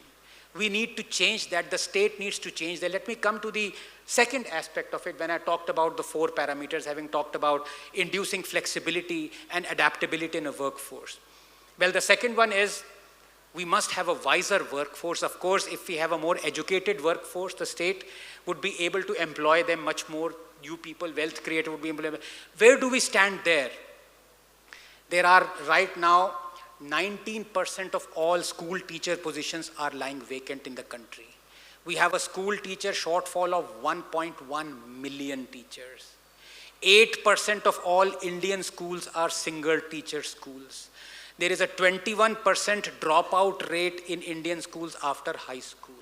There is a teacher to pupil ratio of 1:60 in some states. 40% of all rural schools do not have a functional toilet. No wonder parents don't want to send their children there. The fact of the matter is 44% of all Indian high school students cannot do a simple subtraction addition sum. 52% of all Indian high school students cannot string up a sentence in English. This is the reality of our Indian schools. Does it become better when we graduate to universities? Maybe it does. All those tens, hundreds of millions of school students who have to learn more. We have only 1,100 universities. None of those universities, leave alone the fact that there is only 25% gross enrollment ratio. None of those universities figure in the top 200 universities of the world in any metric that is used. And the other aspect is when you graduate through those universities, 53% of all Indian graduates are unemployable. Let me repeat, unemployable, not unemployed. They are unemployable. They don't have the requisite skills. The Indian state itself has shut down 800 engineering colleges and universities because the Indian state feels they're not good enough to be universities. 80% of all engineering Indian graduates are unemployable. 80%. In 30 years ago, 33% of all people who were unemployed were educated. Today it is 66%. That is the reality when it comes to a wiser workforce. I'm afraid somewhere along the line we have to agree that we missed the bus. And I'll tell you why. Because we are still concerned about making brick and mortar schools, brick and mortar universities. Well, I'm a child of the 70s and the 80s. I remember how difficult it was to get a phone connection. One would have to wait for years. Then you would get that rotary phone. Youngsters might not even know what that rotary phone is. It would come in Bakelite and We had only 1.1 million landline connections. We had 750 million population. And we thought no way would every Indian get access to telephone. But right now, there are more phones than there are Indians. How did that happen? That happened because what is called leapfrogging technology. India advanced not because of technology, but because of leapfrogging technology. Landlines were discarded because mobile technology came. Likewise, somewhere we missed the bus. We still believe we need to educate our younger generation only through brick and mortar universities. COVID taught us this lesson. It was showing us the way. E-learning is the only way forward. There is no way we would be able to teach our youngsters, our school children, our university graduates and undergraduates through brick and mortar things. We have to have e-learning. We have to make it sufficiently intelligible, sufficiently enticing for them to learn through that mechanism. That is what leapfrogging does. And that is where we believe, I believe at least, that we missed the bus. Let us come to the third aspect of what the state's role should be. Of course, you have a more prosperous, more wealthier workforce. Everyone wants to have a wealthier workforce. The more prosperous your workforce is, the faster you will go towards a developed country. And to be honest with you, that's one of the things that endeared me to our Prime Minister, because in 2013, he said something remarkable. And he said, and I'm quoting him verbatim, he said, a government has no business to be in business. And I said, finally, here is a politician who realizes the truth. That the state cannot run a business. A government cannot run a business. Any government that has run a business, that government has been demolished, that business has been demolished, and that state in which that business was has been demolished. We only have to learn from history to not repeat the mistakes that the history has taught us never to. Soviet Union, Venezuela, Cuba, everything, all the socialist countries. The job of the government is not to run a business. And I said, thank you for saying this. He repeated it in 2017 and again in 2020. But I'm afraid in the last 11 years, all what his government has done is to be in the business of running businesses. Right now, we have 1,830 public sector units. 400 of them are non-functional. They're not producing anything they're supposed to be producing. And they are leeching tens of thousands of crores from us, the taxpayer. 21% of our annual allocated budget that Ms. Sitaraman allocates every year, she did a month ago, of 45 lakh crores, 21%, 9.5 lakh crores goes in propping up these public sector units. What is the government doing? Making mixer grinders, making calculators, making scooters, making computers and calculators. That is not the government's role. And right now they want to run taxis as well. They're running hotels. Why? Why is the government giving 3 lakh capital infusion every couple of years to BSNL, telephony company, when we have the great coverage done by private companies as far as telephony is concerned? Why is the government running loss-making public sector banks? One of the, again, the next darkest day in our independent history was when in 1969, Indira Gandhi nationalized our banks. One of the darkest days. The Supreme Court overturned her judgment. And what did she do? She overturned the Supreme Court judgment. And from that day when the banks were nationalized, all we have seen is that the politicians are using those very public sector banks as cash cows. On their whims and fancies, they give loans to whoever their friends and politicians and cronies are. That is why our modern day heroes are Vijay Mallya's and Nirav Modi's and God knows how many other people.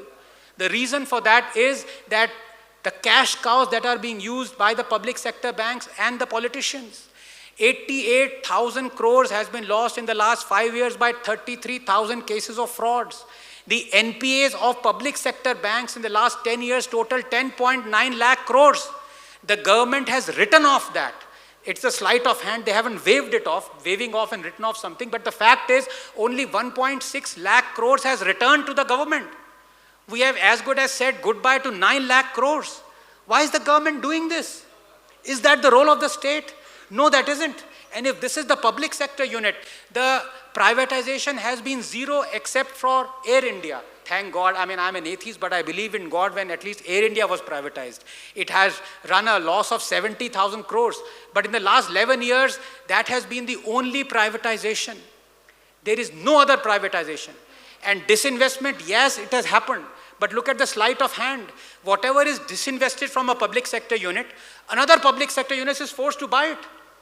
LIC must be thinking, yaar, hame kyun pakad lete ho baar-baar? You are disinvesting Coal India, hum kyun kharide? It's like switching the family junk silver from one pocket to the other. But if this is the situation as to what the role of the state is in public sector, is it any better in the private sector? Has the state at least unshackled us, the people who are wealth generators? Well, let me give you a reality. An MSME that on average employs 150 people spends an average of 18 lakhs per year in filing compliances. This is the reality of private sector. There are 69,000 compliances. 69,000. 6,800 filings have to be done a year. And I've calculated it with working days. That means one filing every hour. So by the time this talk finishes, some of you who own factories would have missed a filing and are liable to be arrested. We are still governed in many aspects by the draconian 1948 Factories Act, where it is true, if in your factory you don't have a spittoon, you can be arrested. So please, I implore you, all of you, some of you running factories, please at least have a spittoon in your factories. You have the 5 most biggest contributors to our GDP, the states, Gujarat, Maharashtra, Tamil Nadu, Karnataka, Uttar Pradesh, have as many as 1,000 clauses, imprisonment clauses for businesses who play truant, the truant word being subjected on the whims and fancies of the bureaucrat and the state. This is the situation of this country as well as private sector is concerned. What is the role of the state? The state is happily running loss-making PSUs, happily running hotels, happily making mixer grinders, making bicycles, making scooters, and now going to ply taxis. Let me come to the final aspect of what the role of the state is, to create a healthier workforce. Well, of course, as the adage goes, health is wealth. If you don't have a healthier workforce, none of it is possible. You don't have people who are fit enough, who are robust enough, strong enough to work, you can't have any work. Where do we stand there? And to be honest with you, in here, as I exemplified, starting with what was our condition 75 years ago, we have made considerable progress in this department as far as health is concerned. Yes, we have. But here is the conundrum, here is the dilemma. When you're talking about Viksit Bharat, when you're talking about the future, or attaining Viksit Bharat by 2047, you're not concerned about the health of your workforce at present or what it was in the near past. You are concerned about the future. What is the health of the workforce going to be in the next 5 years, in the next 10, 15, 20 years? Because health cannot be ascertained as for the health of the nation which is at present. When you're talking of 2047, you have to first talk of 2037, 2035. Where do we stand there? And there, I must say, the Indian Council of Medical Research brought out very revealing 2 pie charts. They wanted to find out what were the kind of diseases that afflict Indians in 1990 and that afflict Indians now. So in a sense, they wanted to find out pre-economic liberalization, pre the prosperity that we have, the kind of diseases. And they found out that in 1990, 70% of the diseases that afflicted Indians were communicable diseases, like tuberculosis, malaria, vector-borne diseases, contaminated water, tuberculosis, cholera I mentioned. You had viral diseases. Because we were poor, we lived in stifling conditions, we had contaminated water, contaminated air. Only 30% of the diseases that afflicted us were non-communicable diseases, like heart ailments, cancer. We had diabetes, for example, asthma. And the situation now, 30 years later, with coming prosperity, the pie chart has totally flipped. Now 70% of the diseases that afflict Indians are non-communicable diseases. And only 30% are communicable diseases like malaria and tuberculosis, and they are going down, dropping even sharply. And I suspect it would go down to even 5 to 10%. In fact, there are malaria tuberculosis eradication mission. For example, in 1990, as many as 15 million Indians contracted malaria. Right now it is 2 million. In 1990, 1.7 million Indians died of tuberculosis. Now it is quarter of that. So yes, we would gain sufficient independence from communicable diseases as we go forward. But as we grow forward, what is the situation as far as the affliction of disease is concerned? The burden is almost entirely on non-communicable diseases. India is right now the world hub for asthma. India is right now, 80% of all the under 50 cancer cases right now are in India. It is the world hub for heart ailments. This is the situation right now. And as far as diabetes is concerned, I'll come to that a minute later. 250 million Indians right now are clinically obese. Do you remember in the 1950s and 60s that famous proverb goes, in the West, the mother is castigating the child, eat this, because there is one hungry Indian child in India. Right now, 250 million Indians are clinically obese. With increasing prosperity and wealth, this is what has been the reason of our health problem. 320 million Indians have blood pressure issues. 150 million Indians right now, I'm talking about Lancet report of a year ago, 150 million Indians are pre-diabetic. That is more than the combined population of UK and France. 100 million Indians are confirmed diabetic. 10% of our population. It is not that a tsunami is going to come and strike us. I'm sorry, we were found standing here, the tsunami came. It has gone beyond us. We don't even realize this, that 10% of this room is confirmed diabetic. This is what are we concerned with? What is the state doing? Where is that $1 million trillion anti-diabetic, anti-heart ailment, anti-cancer drug? This is what our population is going to ask the state, and the state would be left wanting. Let me take another show of hands to exemplify this. How many of you know who Lakshmi Kutty is? Lakshmi Kutty. Okay, not a single hand has gone up. 6 months ago, I was in the same boat.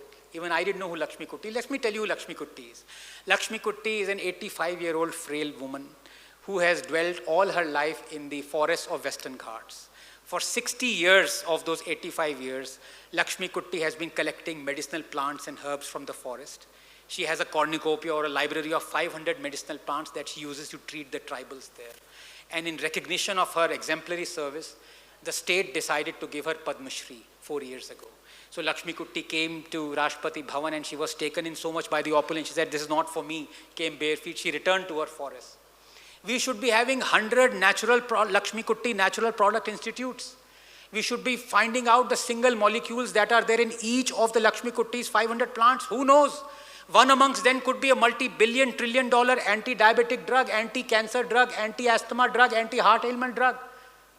One of those.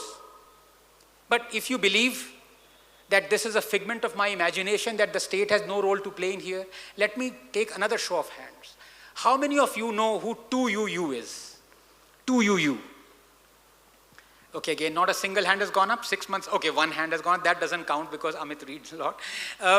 2UU, just like Lakshmi Kutti, is a frail 85-year-old woman, except that she's Chinese. But just like Lakshmi Kutti, she's dwelled all her life in the forests in China. And just like Lakshmi Kutti, she's been collecting these medicinal plants, hundreds of them. But unlike Lakshmi Kutti, 2UU investigated the active ingredient of one of her herbs. And that active molecule is right now the only viable drug to cure malaria, artemisinin. And for that, 2UU got the Nobel Prize of Medicine. And you know what's going to happen? Couple of years from now, some lab in Nordic country, Sweden, will descend down to the Western Ghats, request Lakshmi Kutti for her library of medicines, and Lakshmi Kutti, being what she is, so kind and affable, she'll take it all. And the Swedes would take it back to their labs and isolate the active multi-billion, trillion-dollar anti-diabetic drug for which they would get the Nobel Prize. And at the Nobel Prize ceremony, they would thank Lakshmi Kutti, and we would be so proud of it, we would give her Bharat Ratna. Is that what our role should be? That is the situation. Far from creating a wealthier, healthier, more prosperous, more adaptable, more wiser workforce, the state, whatever it is creating, is using that workforce.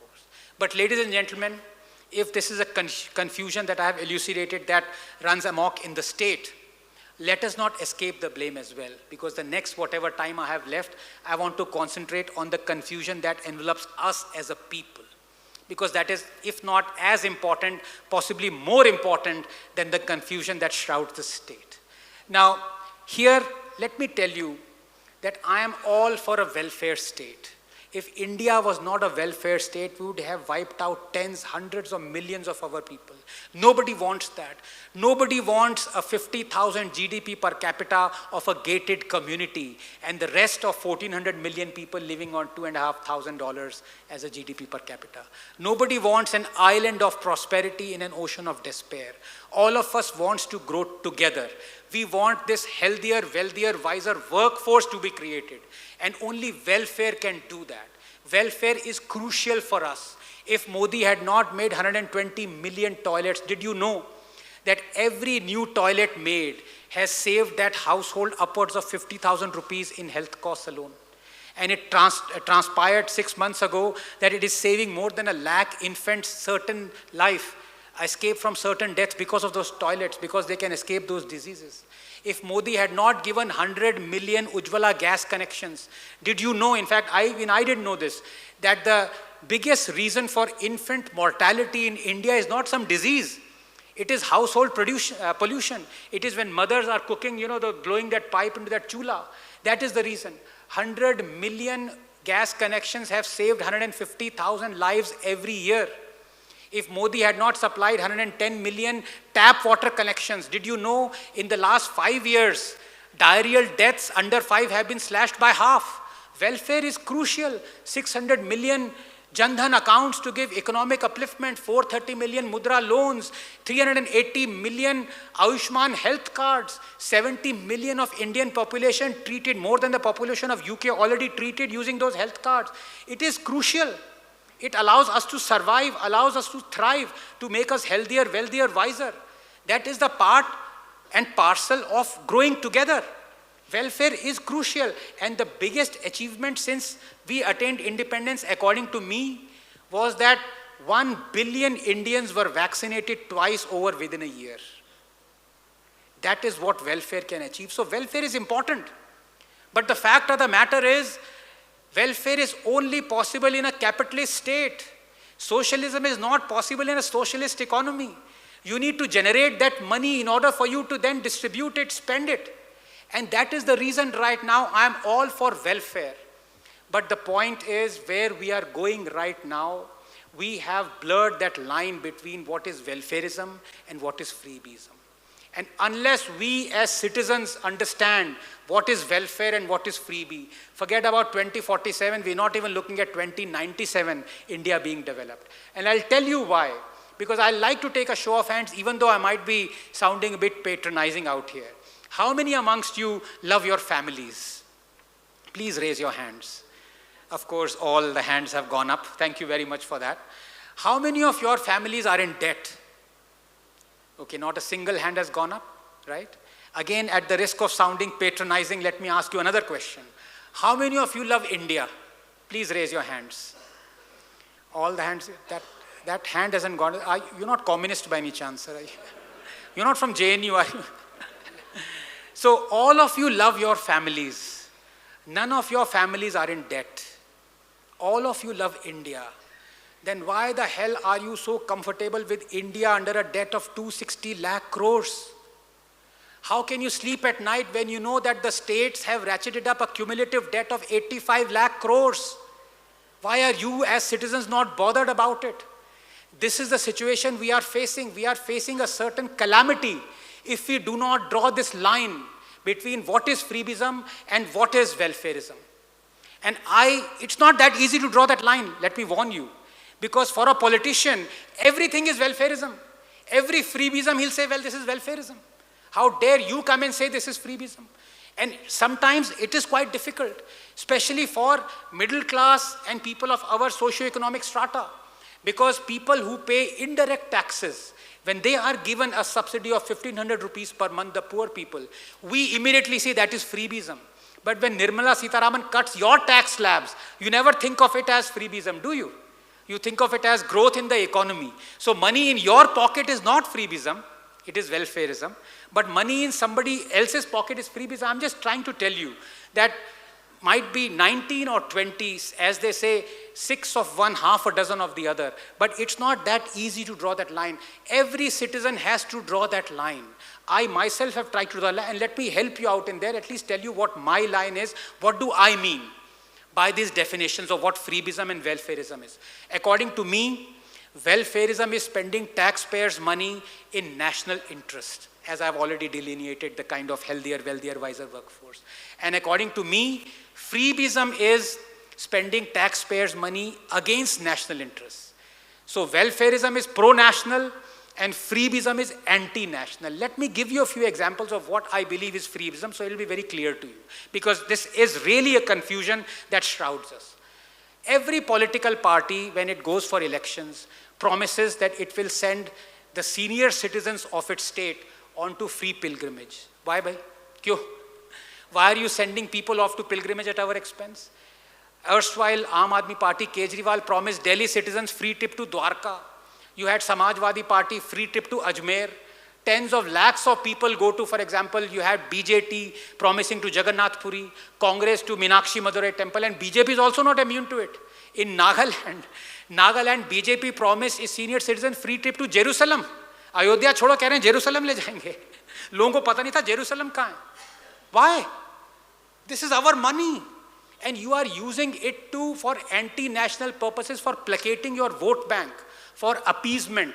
This is anti-national because this is not in national interest, this is in your interest, politicians' interest, this is in political parties' interest. Why do we still have Hajj subsidies? Why do we still have interest-free loans to set up shops on Waqf land? Why does the state still spend lakhs of crores in giving monthly salaries to imams and maulvis? This is your money, our money. And we don't even realize that this is a freebie. We turn a blind eye. Let me give you another example to tell you, illustrate what freebieism is.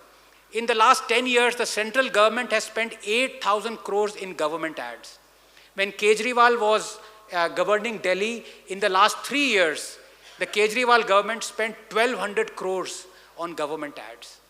This is our money, they're burning it to wish each other, each politician, I scratch your back, you scratch mine, psycho-fancy, nepotism, those huge center spread, whole mug ads of politicians wishing each other happy birthday or wishing somebody happy Children's Day or Mahatma Mohandas Gandhi anniversary. Why? And these are just two governments. You have 30 governments. Lakhs of crores of our money is spent by these governments, state governments, on placating their vote bank, in ensuring that their false promises or whatever their false deeds are exhibited to the people. You turn a blind eye, you don't even realize. You turn the paper, nobody reads those ads. But that's your money being burned and we don't even realize the damage it is doing. On the layer of it, yes, it is important to realize it. But you know what it is doing? By doing this, wasting your lakhs of crores, the government is buying out another arm of the democracy. It is bribing the media. by these tens of thousands of crores is being given to the media. Now, you know, media runs all these moral and ethical campaigns all the time for citizens. When was the last time you saw a media run a campaign against government ads? Never. I have never seen it. Because those guys earn tens of thousands of crores from it. They fight like cats and dogs for that money. And the government dictates, it turns on and off the tap of these thousands of crores whenever it wants the news to be printed or news not to be printed. This is, if ever there was, an electoral interference when you talk about this phrase. This is what freebie is. Let me give another example. In 2005, celebrated economist, the late Dr. Manmohan Singh, of course, and Dr. Montague Singh Ahluwalia said, this nation will go bankrupt in the way it is going. We can no longer afford to give the pensions the way we are giving. In 1980, 2% of our revenue was being used for pensions. Right now, it is 10 times that. In 2005, they said. So, 10 times that, 20%. So we have to develop a new policy. They came up with NPS, whereby for giving pensions, you would have 10% of the employee contribution. I think it was 14% government contribution, as opposed to what is now called the old pension scheme, where you drew 50% of the last drawn salary and it was tax-free. And sooner or later, every central government and every state government started adopting that. Until in 2022, another celebrated economist, Rahul Gandhi, he went to, please don't laugh, of course, he's very celebrated. He went to Himachal. And he told the Himachalis, if you vote for Congress, I will junk the scheme that my party brought, NPS, and I will revert to the OPS. In other words, I will disregard what economists Dr. Manmohan Singh and Montague Singh Ahluwalia, Congressists did. And I will revert to something that was going to bankrupt us. Himachal had 1.3 lakh government employees, 1.6 lakh pensioners. Congress won. And it wasn't Modi who coined the term Revdi. It was Congressman Montague Singh Ahluwalia who got up and said, don't do this. You will go bankrupt. Reverting to OPS is the biggest Revdi of all. This is, I'm quoting him verbatim. Nobody heard. The RBI governor said, don't do this. You are going to spend 5 times the amount on OPS as you are on NPS. You will go bankrupt. They didn't hear. Until 6 months ago, the Chief Minister of Himachal got up in the assembly and said, we don't have money to pay salaries to our MLAs. They even mortgaged the Himachal Bhavan in Delhi. They were ready to tax if a family had second toilet. 77% of Himachal's tax revenue is not going up in propping up this scheme. A small state like Himachal has a debt of 98 lakh crores. But the tragedy is not just Himachal, because we did not remove this confusion, because we made this government win in Himachal. Every state had a domino effect. Punjab reverted to OPS. Chhattisgarh reverted to OPS. Even in BJP-ruled states, there were lakhs of people pouring onto the streets demanding OPS. Every year, we cumulatively spend 5 lakh crores in OPS and these pension schemes. This is an abyss through which it seems inescapable. But the confusion is not on the state's mind. The state gave us a choice. The confusion is in our mind. And let me end by giving you the mother of all freebies. It is the minimum support price. Now, you may find it shocking, but if at all there is one thing that is a sure shot recipe for a disaster, forget about, as I said, 2047, even 2147 doesn't seem likely if we hold on to the minimum support price. This was a relic of the Soviet Union era, when, yes, understandably, we had 80 million tons of food grains that we produced. Right now, we produce 4 times that, 320 million. But because the state government, the central governments keep on procuring more and more and more of the same food grains, the farmers are making more and more and more of the same food grains. We have 320 million tons of food grains. We have a storage capacity of only 145 million tons. It is a parliament mandate that we cannot have a maximum buffer limit exceeding 41 million tons. It hovers around 25 to 26 million tons. 2 years ago, we had 100 million tons. 60 million tons over and above what our maximum buffer capacity is. In fact, when COVID struck, we could not distribute 8 million tons of food grains because rats had eaten it. It was categorized as unedible. We had to import food grain from Ukraine and Russia. This is the situation. And yet, every year, we had the politician promising more and more and more of the MSP. In fact, it was Rahul Gandhi who's demanding MSP on every grown crop. And the BJP rightly said that is absolutely unacceptable. We will go bankrupt. We already spent 9 lakh crores in propping up PSUs out of 45 lakh crores. If we were to promise MSP on every grown agricultural crops, it would cost the exchequer upwards of 16 to 20 lakh crores every year. It is unacceptable. They mocked this, rightly. But then came Haryana elections. And what did BJP do? BJP promised every Haryana farmer MSP on every grown crop. And what happened? BJP won. You remember Rahul Gandhi's Khatakat scheme, where he promised 1 lakh to every eligible woman. BJP rightly mocked it. But then came Maharashtra election. What did BJP do? They didn't just promise. They implemented 1,500 rupees per month to every Maharashtrian eligible woman aged 21 to 60, costing the exchequer 51,000 crores every year. And the then incumbent Chief Minister, Mr. Shinde, said, if you elect me to power, I will double it, costing the exchequer 1 lakh crores. Do you know about the debt of Himachal? You know about the debt of Punjab? You know what is Maharashtra's debt? 8 lakh crores. Who is going to pay for this? We are not America, ladies and gentlemen. America right now has a debt of $38 trillion. They don't mind. It might as well be $50 trillion. They'll keep on printing money, chopper money. We can't afford that luxury. Somebody has to pay for this. And you know, when some of you applauded when I said 10 years ago we had 350 startups, now we have 118,000, those guys will be taxed. Those startups will be paying for this. Tax will increase on them, corporate taxes, somebody has to pay for this. Otherwise, we are going to be another Venezuela. The situation with MSP is that no politician has the guts to stop placating the farmers and this small vote bank. We've seen it every single time. Every year the state is paying 3 lakh crores in procuring more and more of this that we don't need. In fact, ICAIR committed a study where they found out in the last 16 years, farmers have lost to the tune of 45 lakh crores for faulty agricultural produce pricing, including MSP. 62% of the farmers want to set their own price of the produce. Government doesn't allow it. This is the naked situation of MSP. And if you think this is an issue that affects the farmers, it doesn't affect us. Think again. It is not only affecting you financially, it is actually killing you. You don't believe me? Let me give you an example. You see, with the guarantee of MSP, almost like a sarkari naukri, the farmers started producing more and more and more of what was guaranteed, because that is sheer economics. So they started growing more and more of rice, which is immensely water-guzzling crop. And as a result, the water table of Punjab and Haryana went down alarmingly.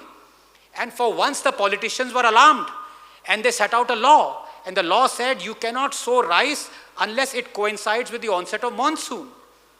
And correspondingly, the harvesting of rice was also delayed. So right now, it coincides with winter.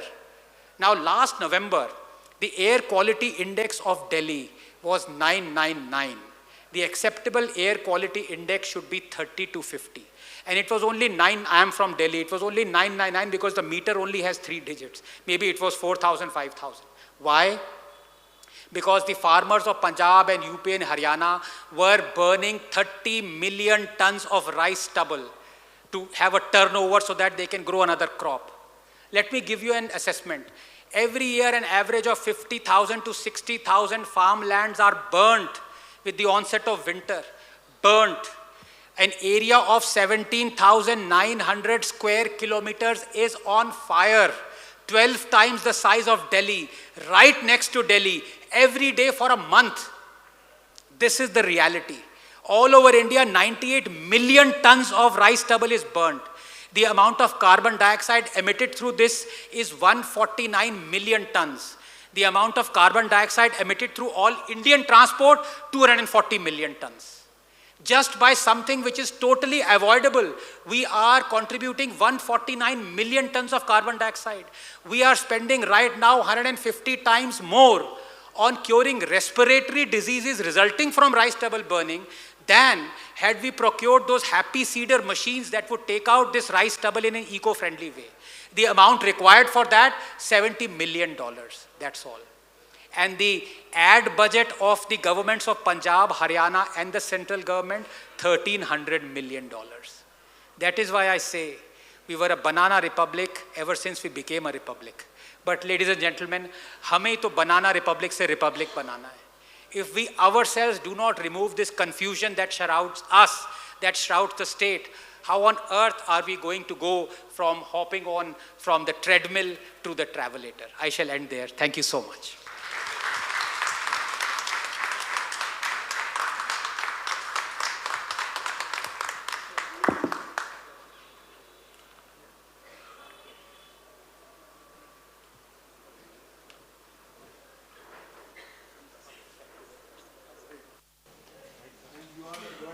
Hello. It's a really great, really great.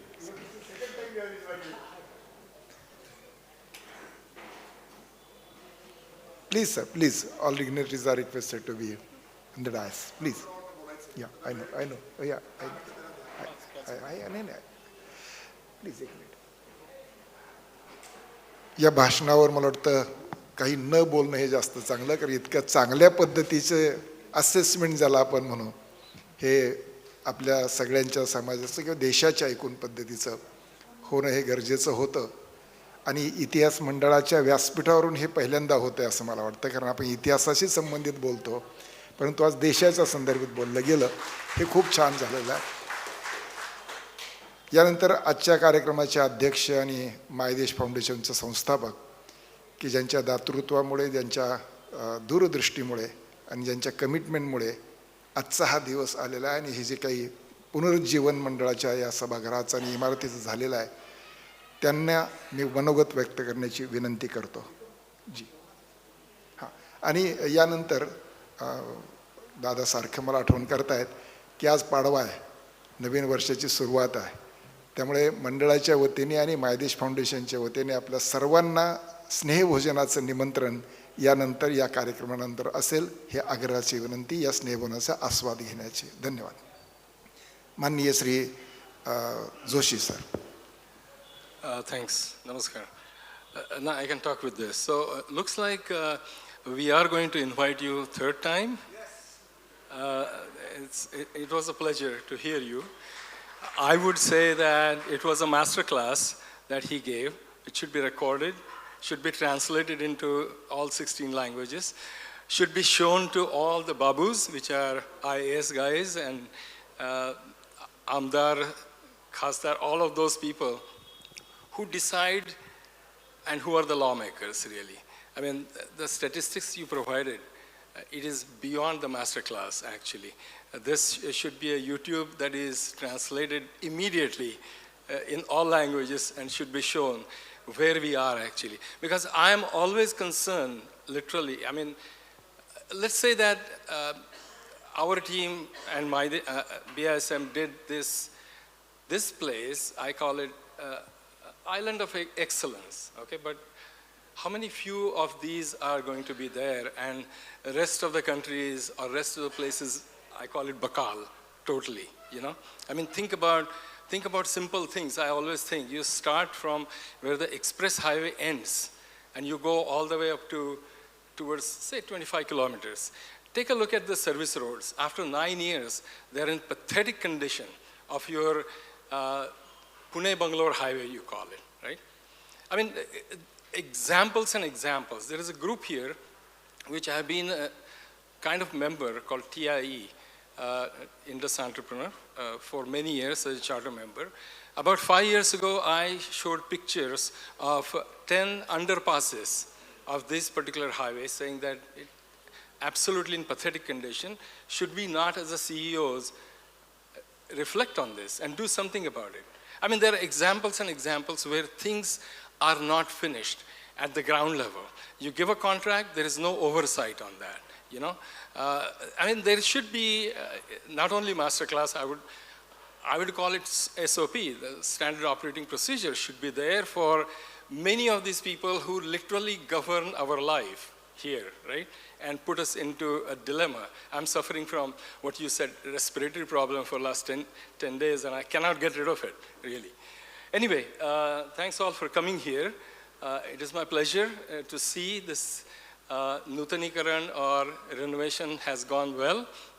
And it was one of my dreams 6-7 years ago, I would say, where I would come in, I would sit here, and I would think about all these great people who contributed and who have done so much research and have changed the mindset of people against what British wrote about Maratha history. And that is the contribution V.K. Rajwade did. I mean, at the age of 13, he started feeling about it, that I should be doing something, what I'm reading is completely incorrect. Started translating about things, right? I mean, this is the place where I was thinking that, will I get a chance to renovate this? Not just because some glory in that. No, I don't think so. I think whatever was done for 100 years, can we continue that for 100 more years? That's what I would be thinking all the time, right? And that is the condition that has come to now. And I would say that, you know, I got a couple of slides because he made many of those. So I decided to make a couple of those also. So I call it in Marathi, Itihasa Bhavishya Japnari Vastu. But anyway, the thing about this is that beyond doing the infra or change in the construction or building a nice thing, I would say that it is also important that we continue the place like this in future as a place for research, place for 400 years of Maratha history research with a lot of youngsters coming in. One of the things that has struck me again and again, I have heard in the last 3 years or more, is 25 lakh or 2.5 million Modi pages here. Maybe more than 1 crore pages of Modi, which is, by the way, period when Modi was used is last 400 years primarily. Translating those is going to uncover the type of history that we don't even know, because it's a monumental task. If you really think about doing a human translation, which is probably 4 pages a day, okay? So what I'm thinking, and I have put together a task, or a team, I should say, is the, you know, AI engineers using Gen AI and NLP and neural network, and we will be working closely with Modi experts who would be able to tell if we can do the machine translation and build the computational models, then we can do at least maybe 35 or 40 or 50% of the page that you see on the left-hand side. So difficult. It is actually Marathi, by the way, but it is written in such a way that is illegible, almost, right? If we can do that translation, 30%, 50% accurate in 1 second, and then the remaining part is taken up again. And we keep improving that, for example. That is one of the tasks I have, really, that I have taken. And now, it is really a collaborative task, you know. It needs experts who will check the accuracy and also will be useful in doing the contextual referencing of that, whether that translation is accurate or not. You know, so there are multiple ways of looking at this thing, right? So I would like to contribute something like that from technology point of view to help. And you know, once we make this thing, this is not profit making. Of course, whatever models we generate, AI models we train, will be available publicly for free. Beyond that, I would say that we are, as a foundation, we are open for scholarships, grants, any competitions here, or any kind of a seminar, discussion, debates here in this place, just to make this thing, this place back the way it was in, say, 1935, maybe, or 1945. Let's put it that way. Let's have the young engineers, young researchers come here often, right, and use the library. And Pradeep Dada tasked me now to fix that problem, which is the building in the back, which I would do it, you know, I guess. So,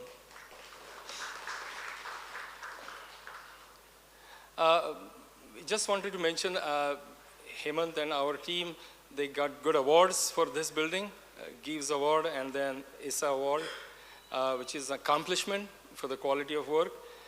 We have Swatantraveer Savarkar Kendra under reconstruction right now, 65-year-old place in Mumbai, Vileparle, that is serving the community around. And we are renovating that building, the gym, the complete area around that. We are doing some Jilla Parishad schools, grounds up, actually. We are putting computers in more than about 19 schools now, 100 computers we have put in to teach what computing means to young children. I have this passion, which I've been doing for the last 7-8 years actually, and that is really taking the Indian classical music and taking the best of the best artists to studio setting and recording. We have done about 42 albums until now, and we do stage programs also, which are original, no copies. This is a group that I wanted to identify. We have Rajendra Zog as a part of the board. Kaustubh Gadre is sitting somewhere, he is there. Sanjay Kulkarni, Subodh Bhave, and Dr. Ganesh Raut. We have a staff here to help us. So I think, in short, what I wanted to say is that it is completely enlightening to hear Shri Dr. Anand Ranganathan. It's a pleasure that you could come here, such a short notice and such a short time span. He has to return back right now, right away almost. Okay, so he's here really for 4 hours for us, and he gave incredibly amazing state of nation, let's call it. So, thanks again for all of you. You have come here, you have blessed the place. Remember this place, bring your friends to do some good events maybe, to do some seminars, debates, anything about history. I love it. Thank you very much. And Gudi Padwa. Happy. Thank you. धन्यवाद Joshi sir. मला वाटतं गेले 2 तास चाललेल्या कार्यक्रमामध्ये आपण सर्वांनी अतिशय चांगल्या पद्धतीने उपस्थिती दाखवली आहे. आम्हा सर्व विश्वस्तांना, अध्यक्ष, सचिव, कोषाध्यक्ष, उपाध्यक्ष, सर्व सदस्य यांना जोशी सर निश्चितपणे जाणीव आहे की आमची जबाबदारी वाढलेली आहे आणि आपण ज्या ज्या गोष्टी आत्ता समोर मांडलेल्या आहेत त्या निश्चितपणे आम्ही तुम्हाला शब्द देतो की ही जबाबदारी आम्ही सक्षमपणे पूर्ण करूया.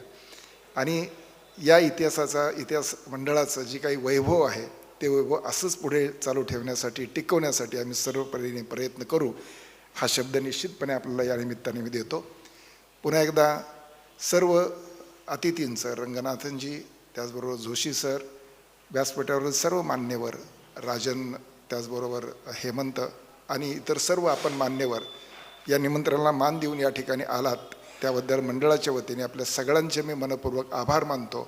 आणि यानंतर लगेच होणाऱ्या या स्नेहभोजनाला आपण उपस्थित राहावं, त्याचा आस्वाद घ्यावा अशी विनंती करतो आणि पुन्हा एकदा नवीन वर्षाच्या शुभेच्छा देतो आणि थांबतो. धन्यवाद.